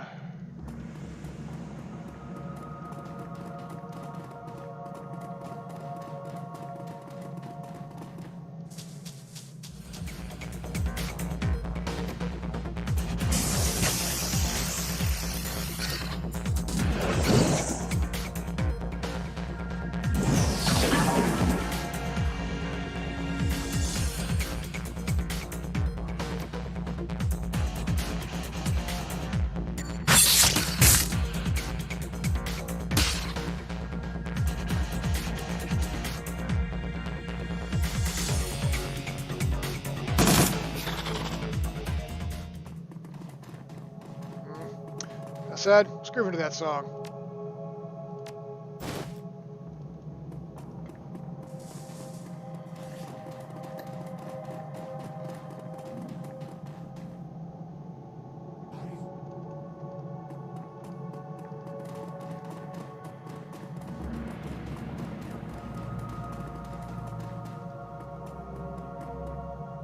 Yes, nothing going on there. Panel check. Okay.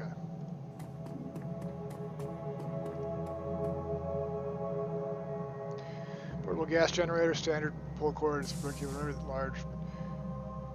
It has cables running from it to a large diesel fuel tank sitting next to it. The fuel gauge reads empty. Pour gasoline into the generator.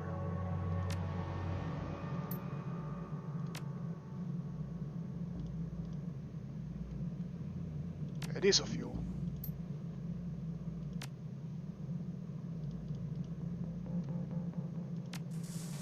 Start cord. Now we shut the main generator. Shudder in a plume of smoke, black smoke, the generator comes to life. The old papers have to say. Let's look at the papers.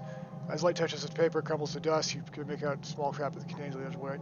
Look, Jung, I don't care what you heard down here. Just because we heard something and a few people got sick from a weird disease doesn't mean that there are monsters wandering around. We've got to finish our blasting. We won't get paid. No amount of weirdness is going to change that. Oh, and tell me what glowing rock you saw was when you got back. Who knows? It might be worth something.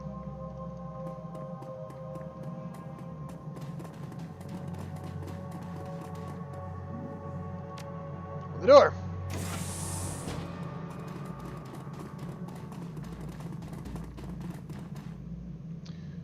Good sized crack in the floor with a small amount of light shining through. Looks through the crack in the floor. Shapes form in the shadows below. After a moment, you hear footsteps approaching the people have taken. Talking. You heard the runners escape. You sure gonna come this way? You have no choice. It's the only route they have to access through here. So, think we can stop them? With 2 whole strike teams already set in ambush? I don't think we stand. I don't see what chance they have.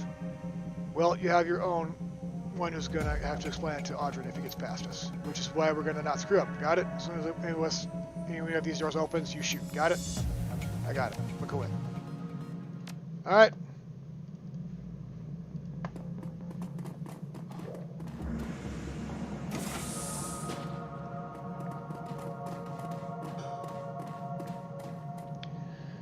Current model PDA battered and a bit bloody. The screen cracked as the buttons are non-functional. The last entry of the screen, it appears to be someone named Jerry.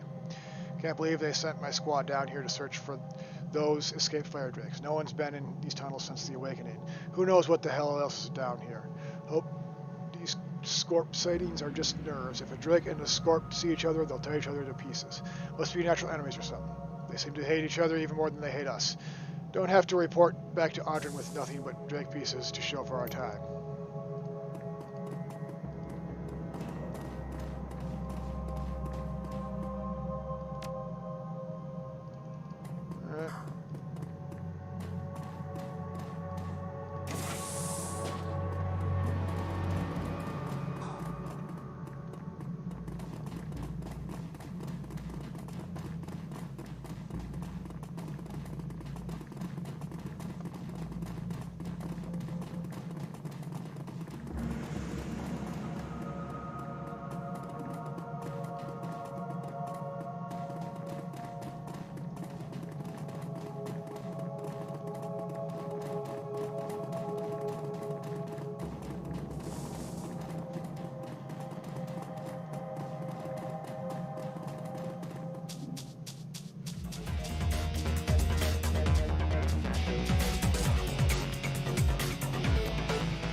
I think if I'd have ran back, I could have gotten the fire drakes and the Scorps to fight, but I didn't.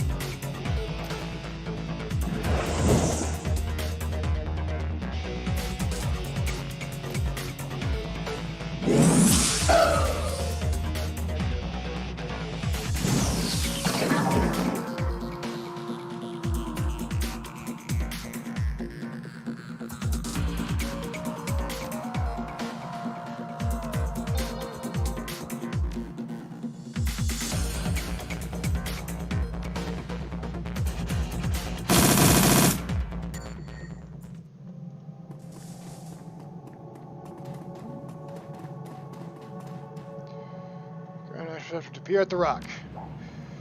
With the third eye, view the rock in the astral space. It glows with bright elemental power of the earth. A shaman would be able to gain fetishes from this rock. Use astral perception to peer at the rock.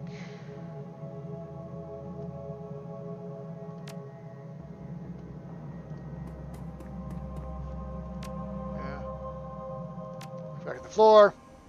We'll look away.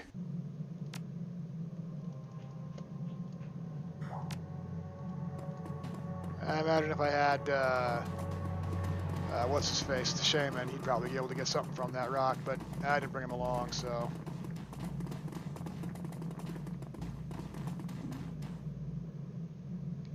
Good sized crack in the floor with a small amount of light shining through it. Look at the crack! I got shapes in the shadows below. We got lights from the bar below, and the eyes readjust the room.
Floor looks like the floor.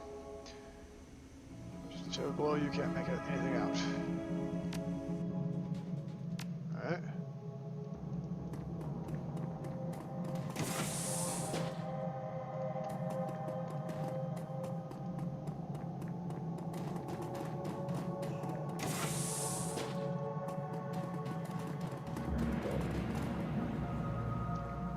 Through the crack in the floor. Shapes shadow below you can't make anything out. You can hear one calm voice calmly coming from below. Speaks thoroughly. Alright, everyone, stay sharp. The intruders have escaped. The team 1 is watching the main door, and we're watching here. You see those doors open? Just don't think. Shoot.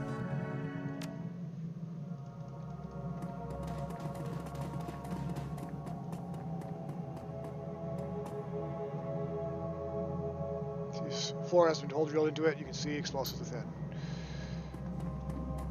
Alright, I believe I saw something over here. I believe these fire drags got something.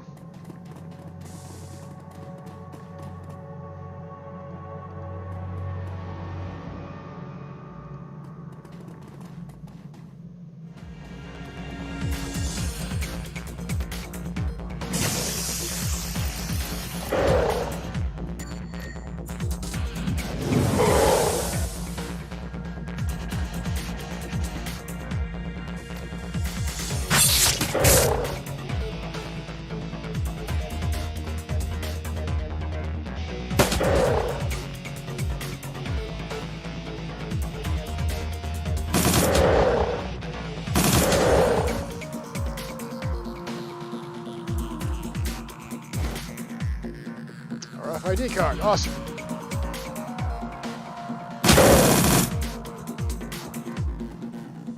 Dang it.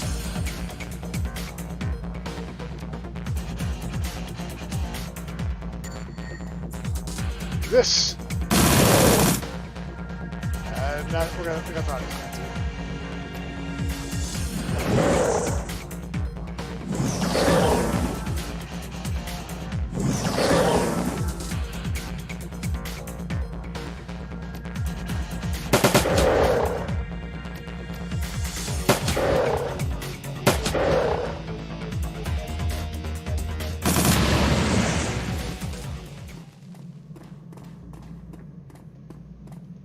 Floor.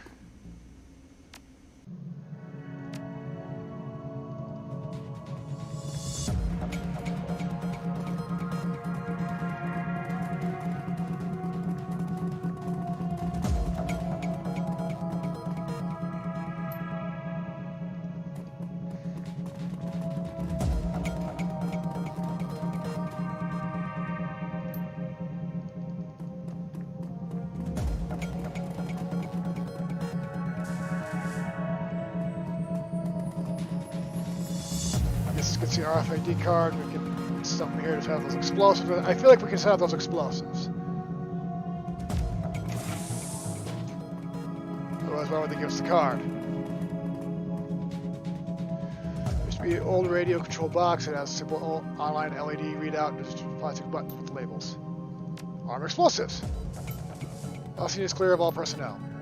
Detonate. There we go.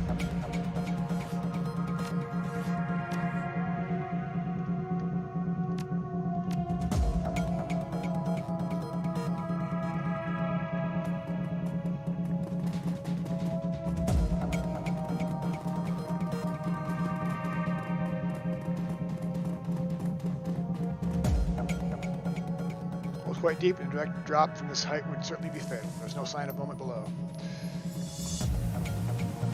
Alrighty then.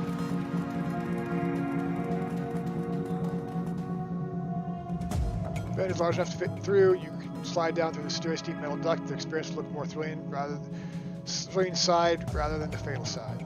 Certainly one-way trip. We'll jump down to the lower levels.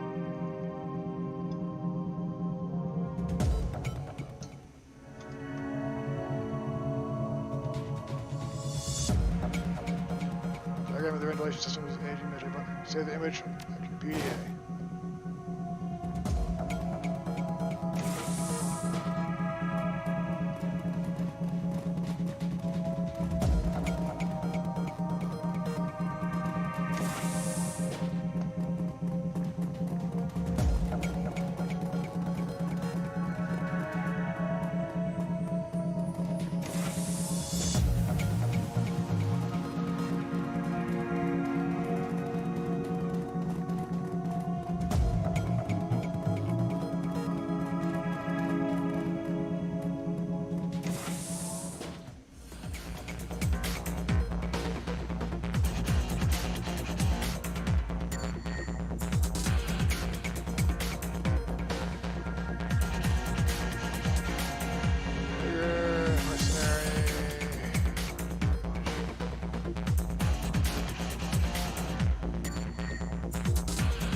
Dang it!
Probably should have healed Glory.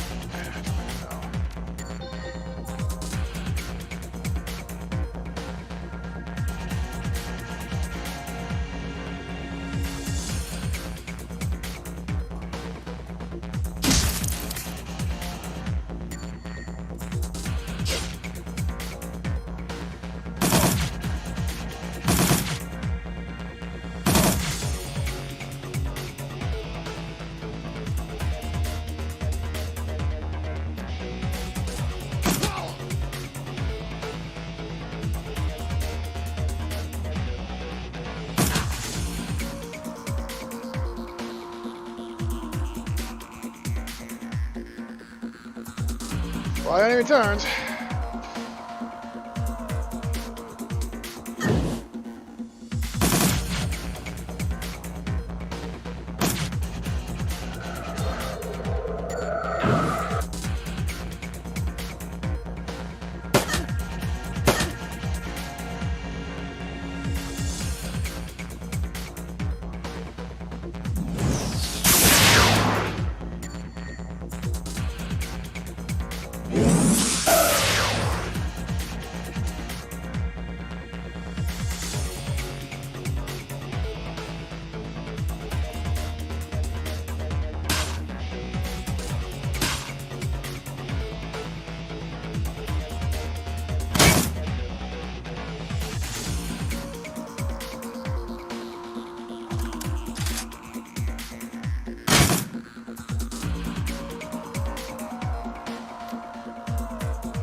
Hey.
Alright. Think.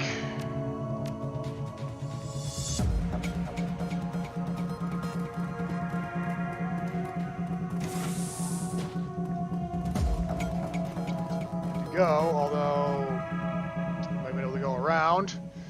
Feel kind of stupid now, but what to do about it now?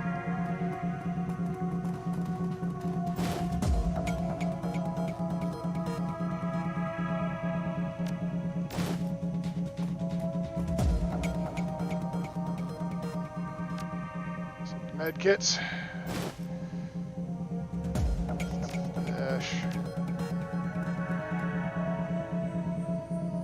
Chambers with a small emergency medical suite.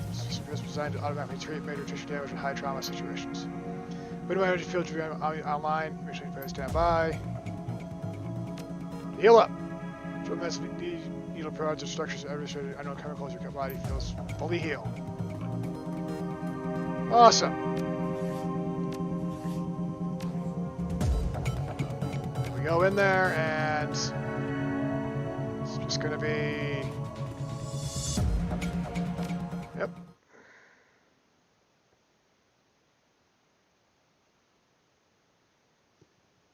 You exit the clean room and find yourself in the threshold of a vast underground chamber. The abandoned facility you just fought through was a purgatory, then you stand at the gateway to hell. The heat emanating from this head of you is like a hammer. The smell of sulfur and ozone is enough to make your lunch want to find somewhere to hide. Above the noise were turbines. You can hear a deep rumbling from barrel waking. Something very big. You check your weapons to step into the vast chamber.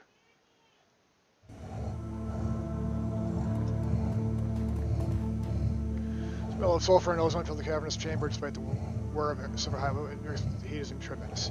As you enter, you hear a loud click followed by the real audio feedback. The Arthur Claire's voice booms over the loudspeaker. Don't know why you escaped the laboratory, but please stop. We must complete the virus infusion process. I must release her. Our future as a species depends on it. I think your obsession with dragons has progressed to the point where you no longer control your actions. I must admit that I have thought the very thing in my weaker hours. In the morning, as my dreams recede and the consciousness returns, it is a gray state. I've lain in my bed alone and wrestled with the thought. But at the end of the day, I am the man of action. I have always been so. While business and politicians deliberate the boardrooms and committees, I have done what I need to be done. And now here I am, executing the greatest act of service that I can conceive of, the salvation of humanity itself. Time for discussion is over. I am done debating with you. So Well, still, I must understand how you escaped my lab. That comes to him, his eyes tear at glitter in triumph. It was her, wasn't it? Firewing, it must be.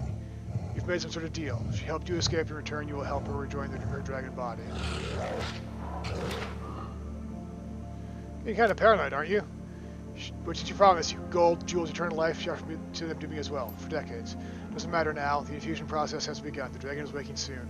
She will take flight, but you will not be witness to that. Audrin will ensure that you won't. Ah!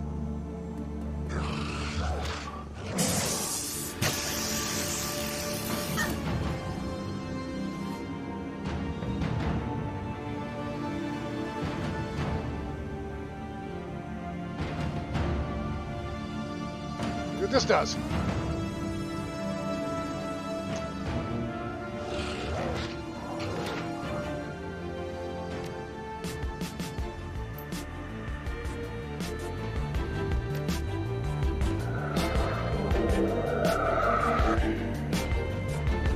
Get the mage!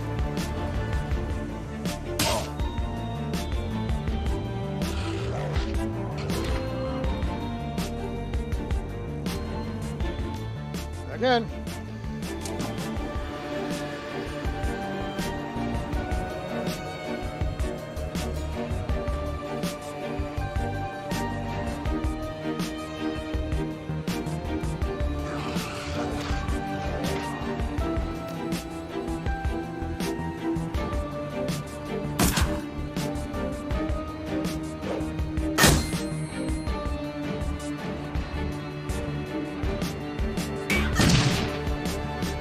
Damn it. Stop. Hit me with grenades.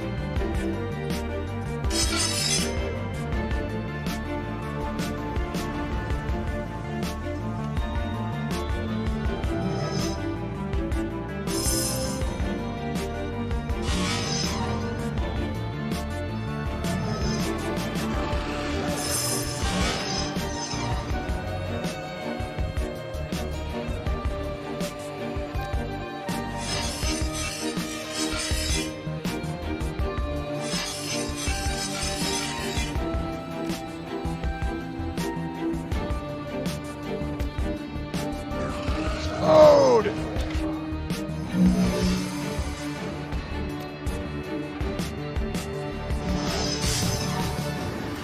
Well.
That works.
Damn it.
Safety protocol event B.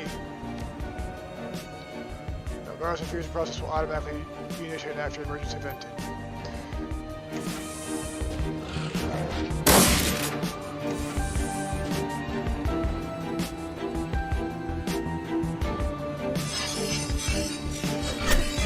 Oh!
That's all I can do in here.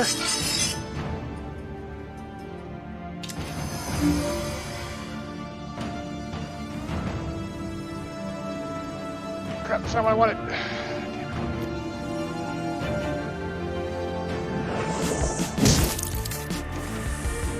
Take that, mage. Get the process going, Doctor. I'll kill them myself. Yay!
gun is no joke.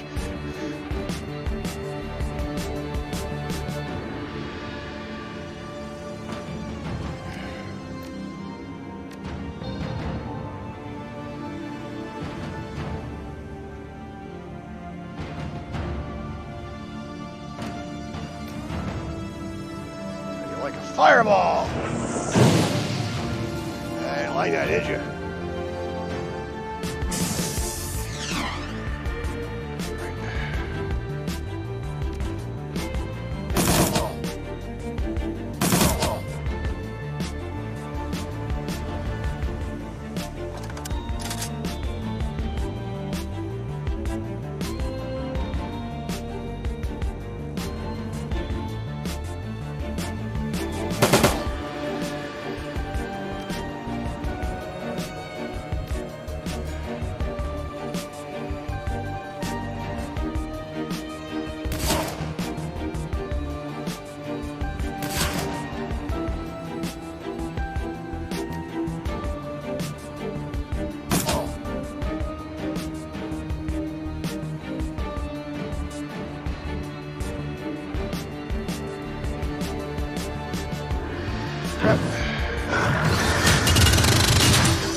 Friends.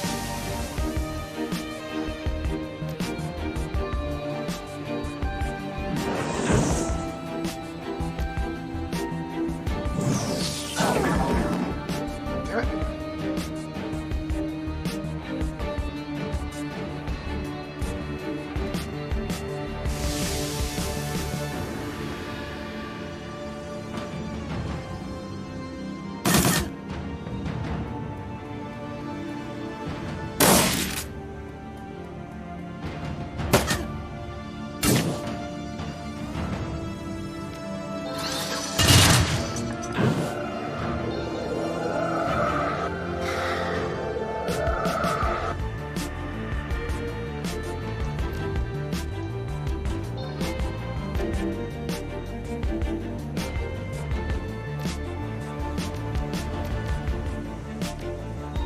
Right.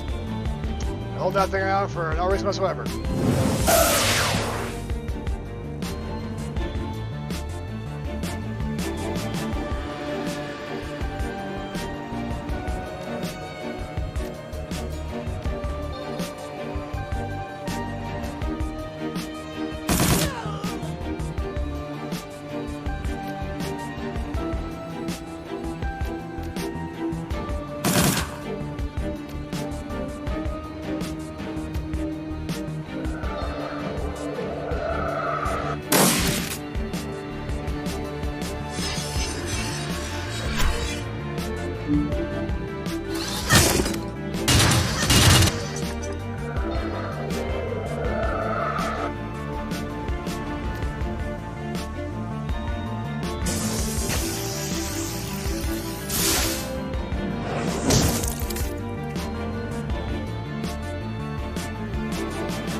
I kind of read that it came from that angle, but alright.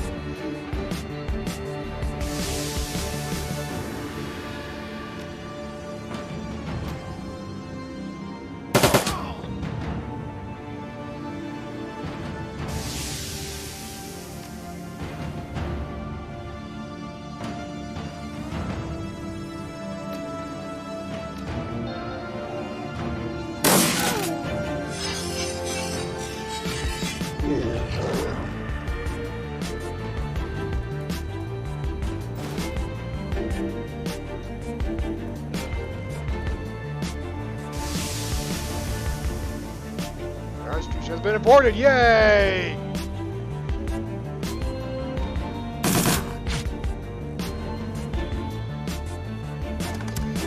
Alrighty then.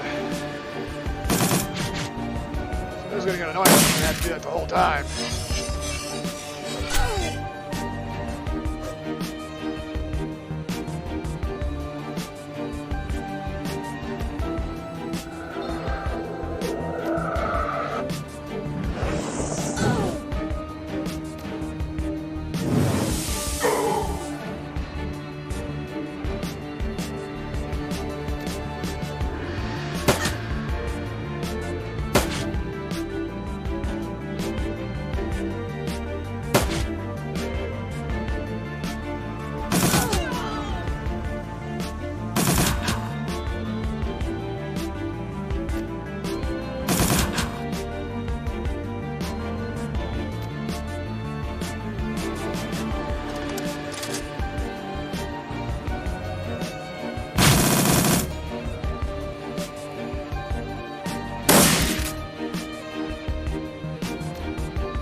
Alrighty then.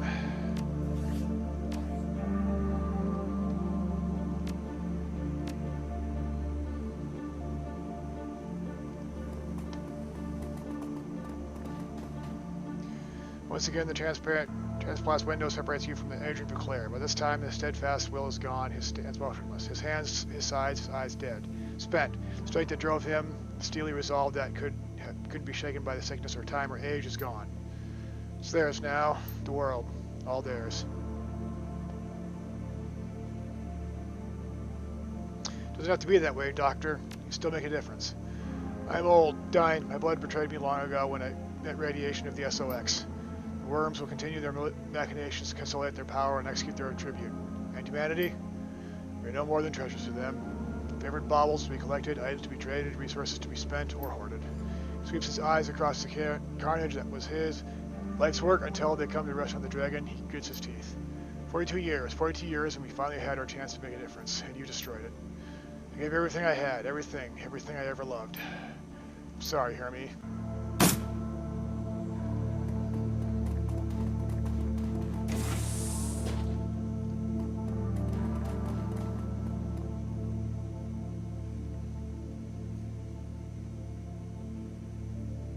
During chamber operations control sequence operations control transfer Audrey A1. Patsy has taken offline via external override. Infusion process aborted. Dragon is not infectious. Lower astral entity containment cell. Astral entity containment cell has been lowered. Action complete. Auxiliary door opened. Set the facility to self-destruct.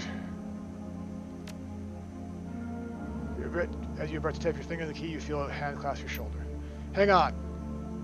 Ned Leaf Firewing, both the dragon and the woman, to burn to death. Is it really what you want? Now let me reconsider.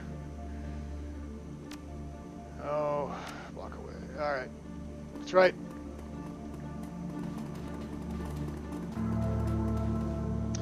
The young woman stares wide-eyed as you approach. She presses one hand under the wall of her glass prison, closes her eyes, and the one word, please. Activate the intercom and speak to Firewing. The green light activates inside the containment cell, and the gaunt woman flinches up as it started. Then, understanding appears her face, and begins to speak, her eyes flashing from the dragon's body, then back to you again. Close. Close now, close. The elf has done what has been done. The long fight nears its end. So close now, so very close now. She stops suddenly, her eyes taken in the devices surrounding the invading dragon's body. The tubes, is vicious yellow liquid running into it. The monitors flashing their status.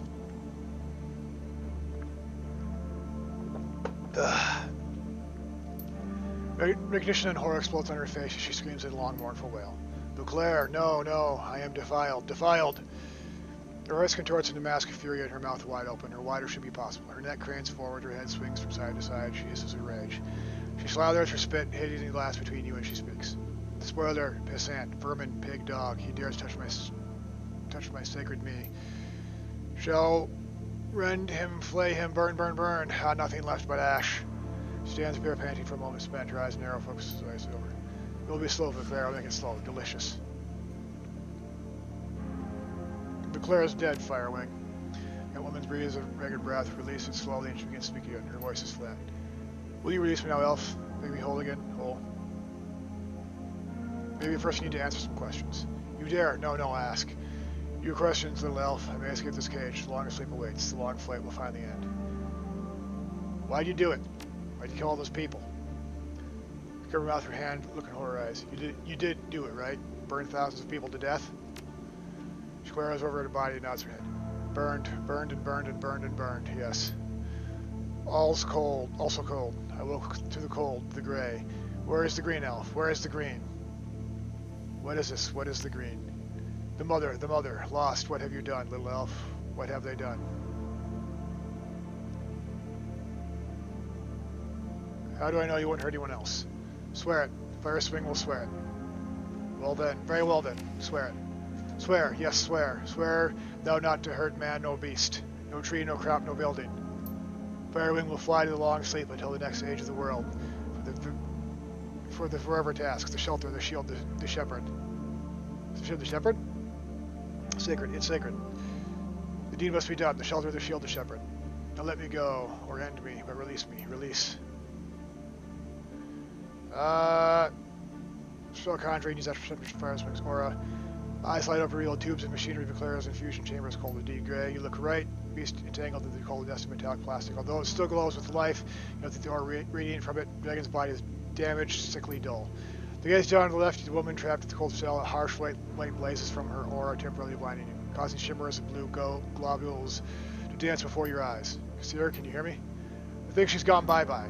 It takes some time for you to focus past the glory of aura. To see this rose of black and sickly green snaking through Firewing's astral form, cutting into swaths of shadows where light spilling it backwards into nothingness. Your hand slowly drifts up to the outer cord, reaches to touch the aura glowing through the gray of the containment cell. What's she doing? Seeing the truth, I think. The all-encompassing cold hits you like a sledgehammer as your mind overloaded by the ordeal. Awakening, eyes open for the first time, an age spectrum of colors is beautiful, broader than the human can imagine. Astral and physical space are one to you, and the green is all alive, waiting to show you its growth during the long sleep. The nest has served its purpose, and you leave it behind, taking to the air, exulting, flexing your muscles and spreading your wings. The wind scales. As you soar over mountains and even older than you, the memories come flooding back, wheeling the sunshine, basking in the sun, the smell of green, the sounds of nature's symphony. You hear it, feels with the thought, and then it's torn apart. Smell it first. The stink of chokes you, makes you fit, rich. Then you see it, as far as the eye can reach. Human stone and metal, glass and flickering lights, sprawled across the land, slicing into the sky. Lord over it, something the whole of the world, dead, colorless, without concern, nature's graveyard. You ride the headwind hovering in space, and it stops. You crush, your eyes closed, and when you open again, you can see only one color, red. The vision ends, and your connection to the Firewing's astral form is broken. You look up to find the world destroyed, didn't you, Firewing? We killed the green. The gaunt woman stops spacing, her eyes slowly reach yours, lucid, unblurred, time or torture separates her body. When she speaks, her voice is flat. Yes, gone, all gone. The cold has won. The world is metal. Firewing is lost.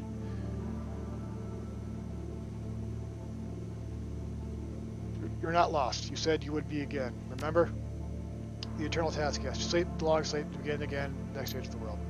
Wraps her arm around herself, quietly shivering. Lost, Firewing is lost. There will be no longer slumber. The world is dead now. Firewing is dead. She looks at you. Will you finish it off? Will you end Firewing?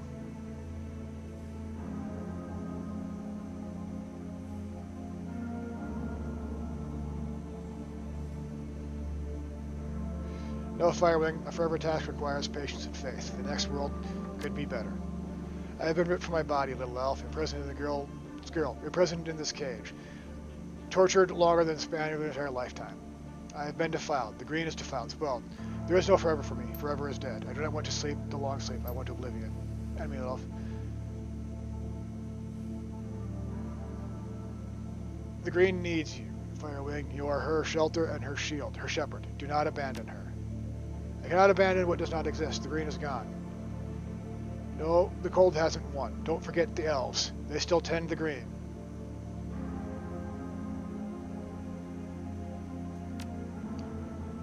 The elves? Yes. Look at Shir Nonung, Shir Tarangiri, elven cities devoted to the green, to keeping it safe. The world is built around it, as before. Nothing is over, dragon. The green still lives, Firewing. It lives. You tell me, dragon. The gaunt woman pulls herself to the height and speaks to herself. While the green still lives, the task remains until the last world ends. The vessel holding the dragon lifts a face to the sky she cannot see. Perhaps it is not too late. Sleep would bring healing, my nest. Her fragile, trembling, but steadies herself, and she speaks again. The voice is calm at peace. If you would release me, little elf, I will sleep longer than sleep. I will begin again, in the next world age. Allow the dragon to return to the body. Sleep well, Firewing, and goodbye. That woman drops to her knees, her face reflecting a series of emotions, surprise, relief, appreciation, and finally peace. Then light exits her eyes, and she falls to the floor, a tiny cell, limp and lifeless. For a long moment, nothing happens. Then, without warning, the entire chamber fills with a blinding light. You can see nothing, and all goes eerily quiet. And yet, somewhere, just as the edge of your hearing, you think you can recognize the faint whispering voices. The sound sad and far away. Just as you think you might discern the voices, there is a massive crash, and the entire chamber starts to shake. Disoriented, you stagger for several moments, still blinded and trying to recover.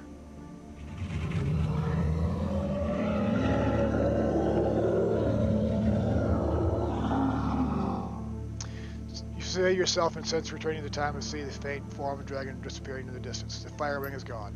We released a great dragon, an insane great dragon. She has a point. What Leclerc did to Firewing was wrong, but I don't know if justifying seeing her free. Lord knows what she's doing to it now. I'm not sure we've made the same call. Oh, come on, Eager. How many other people can say they've released a captive dragon into the wild? That was badass, Chief. 10 points of style. No question about it. What's done is done. Now nothing else with here. Let's get back to the crew bazaar.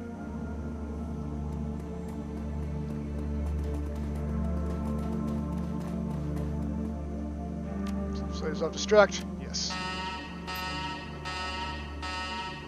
Push the buttons on Klaxon's blare, and an ominous rumbling begins to fill the Wall Street ship. You need to leave now. Gift understatement. Let's get the hell out of here.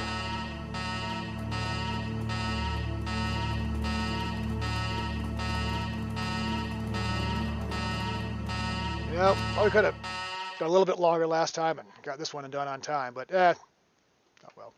Step out of the van, climbing down to the tunnel leading back to the safe house. Just hours ago, you saved Brother from fire and ash, from a would-be sacrifice of Dr. Adrian Vauclair. It feels strange now returning to secret silence. The other residents of the crew bazaar go on about their business, unaware of what the most happened to tonight. It's finally over. Your team, your keys, are safe once again.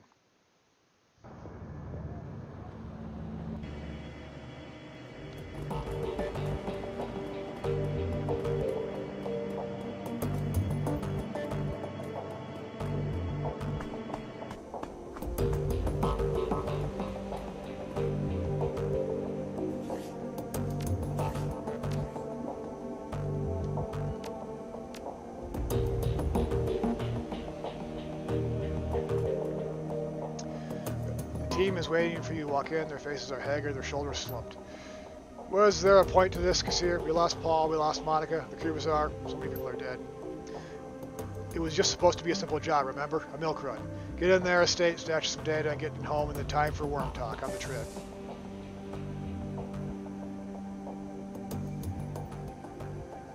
Yeah, it wasn't a milk run, but Vauclair's plan failed. Because of us, that's something. I get that, I do, but that's not who I am. I'm a soldier. I take orders and execute them. This whole thing is about dragons taking over the world. The thought of something slowly hoarding everything, it's too big to think about. We're street level. We run the shadows. That's it. Worrying about these sorts of issues is beyond our pay grade. That's what they want. That's what they need. The corps, the dragons, the politicians, everyone. They want us to think that we can't make a difference. They put effort, a lot of effort into making us feel so small, insignificant. But we're not. We had the power in our hands today. We had the choice and we made it. And because of that, the world is different. For good or for ill. That's right, for good or for ill. We can't take the future, I don't think anyone can, but the world is different now, we're the ones who changed it. So did we, did we win?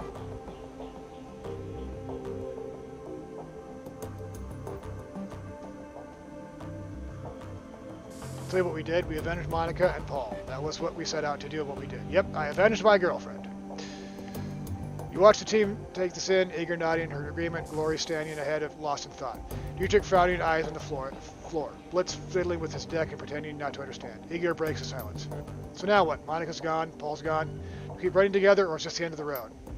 I'm afraid that I'm out, for a while at least. I have some personal business to attend to. There's a man that I need to find, a vicious, repulsive monster who needs to be brought to justice. Kassir knows what I'm talking about. Might be gone for a long time. For the time being, you should write me off. Maybe find someone to fill my shoes, but this place is my home and you can pick one of my family. I promise you the job is going to come back in the crew bazaar. I hope that this will happen. If you need anything, you know where to come. Understood. See you around.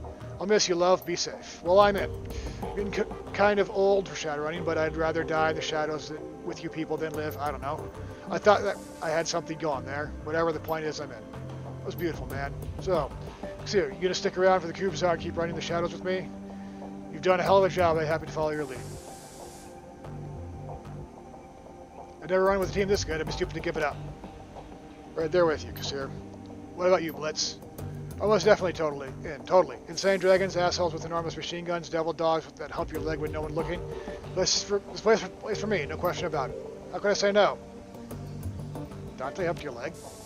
I don't want to talk about it. It's still too fresh. Eager starts to laugh, and she's back to business. Before I forget, the Turkish coffee guy sent me one of the street rats over here. She wants you to talk about something. Thanks. I'm going to see what's going to their coup bazaar. I'll stop by the coffee shop on my way.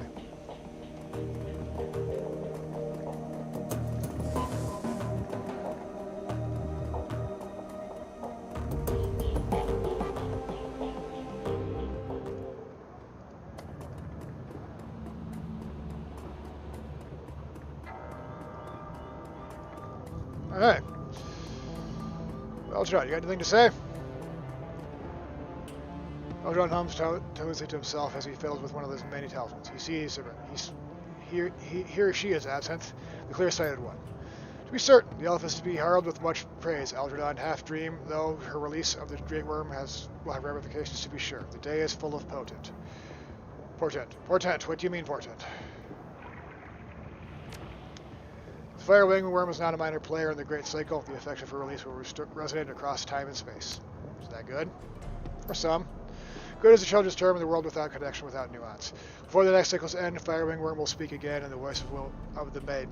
The dancer will spin, seal will melt, and the lake will burn.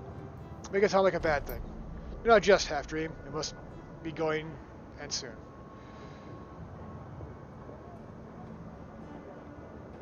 There's something I should know. Some last words of, I don't know, wisdom? Always. No, never. Shine, runner of shadows. Go bright and show what the hidden places the power wishes to remain dark. This is absence with for you. That's what I was going to say. Goodbye. We'll meet again, I think, though not for a long, long time. Hey, we're elves. We got the time for it. And absinthe is, I don't know, a god.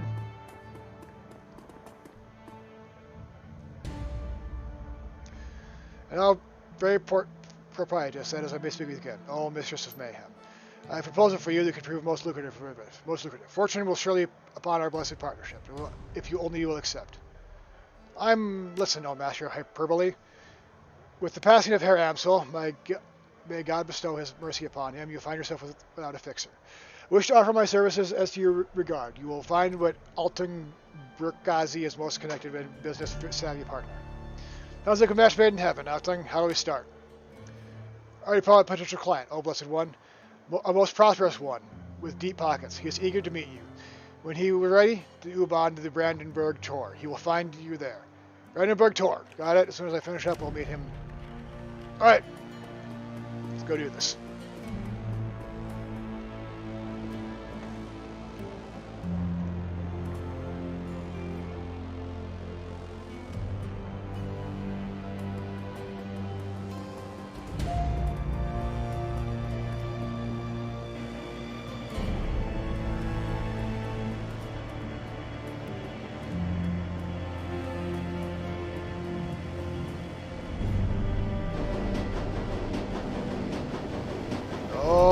Not look good.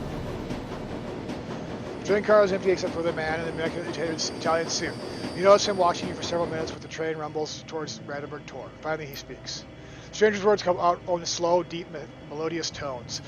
That is easy to hear despite the noise of the train. He takes his time, extenuating each word, relishing each vowel and each consonant, tasting them as if they were a delicacy. Hello. I assume that the business with Dr. Vuclair is concluded, yes? I him remains silent. Man inclines his head slightly. Hans Brackhouse. Those that know. Hans Brackhouse, represent an interested party. Someone who wishes to know about your encounter with Dr. Vuclair. This is an interested party. I said that information is a commodity. My employer also wishes to hear about the Lady Firewing, a fascinating creature, so unlike her brothers and sisters. It is a relief that she is now free. Dragons are not meant to be captive. The Lady Firewing least of all. She was special in this world. I'm sure you would agree.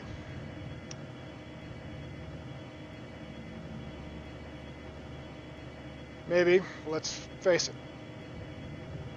Dragons are scary. He inclines his head to the corner of his mouth, curls into a bit of a smile. This is true, as it always has been, and is anything that many humanity does not understand. You look at a moth and barely perceive sentience. You glance its way to use it, and it flutters towards a bright light in a vain attempt to what? To enter? To draw strength? To burn? It doesn't know. Its epic struggle is barely 1/100th of your lifespan.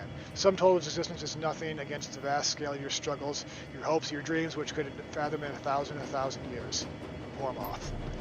He leans forward. You will die between the beats of a dragon's heart, mein Fräulein. What hope do you have to understanding them?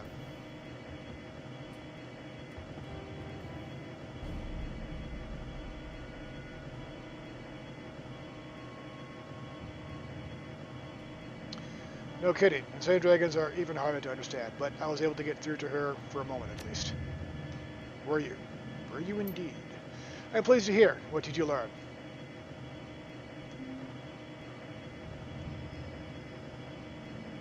That dragons aren't all alike.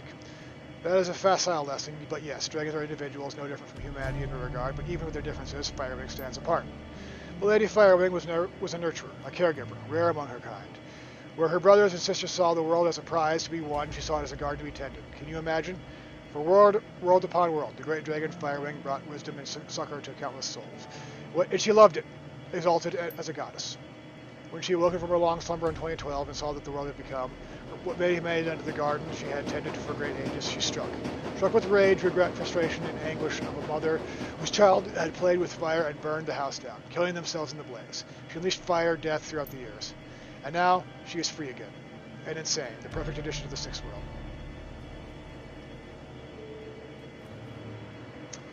You knew a lot about dragons, Hans. Think your employer was telling me all that? I'm sure of it. I may consider this conversation an employment interview for a very influential client. One who pays extraordinarily well. Now listen. The man removes his hand from his knees and folds them on his lap. I'll tell you all of this so that you can context perspective.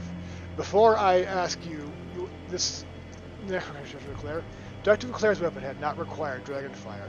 It would have been capable of destroying every dragon on the earth without touching a hair on humanity's head. Would you have used it?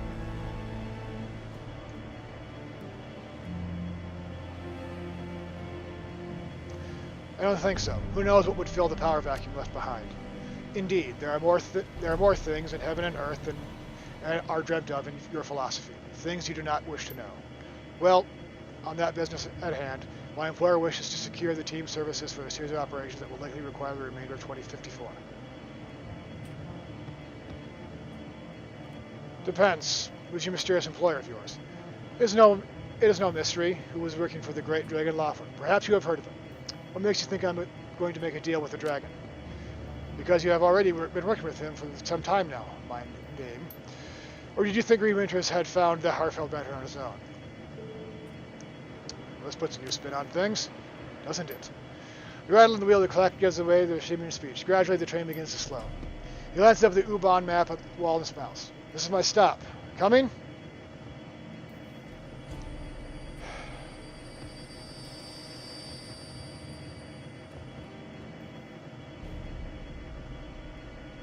Well,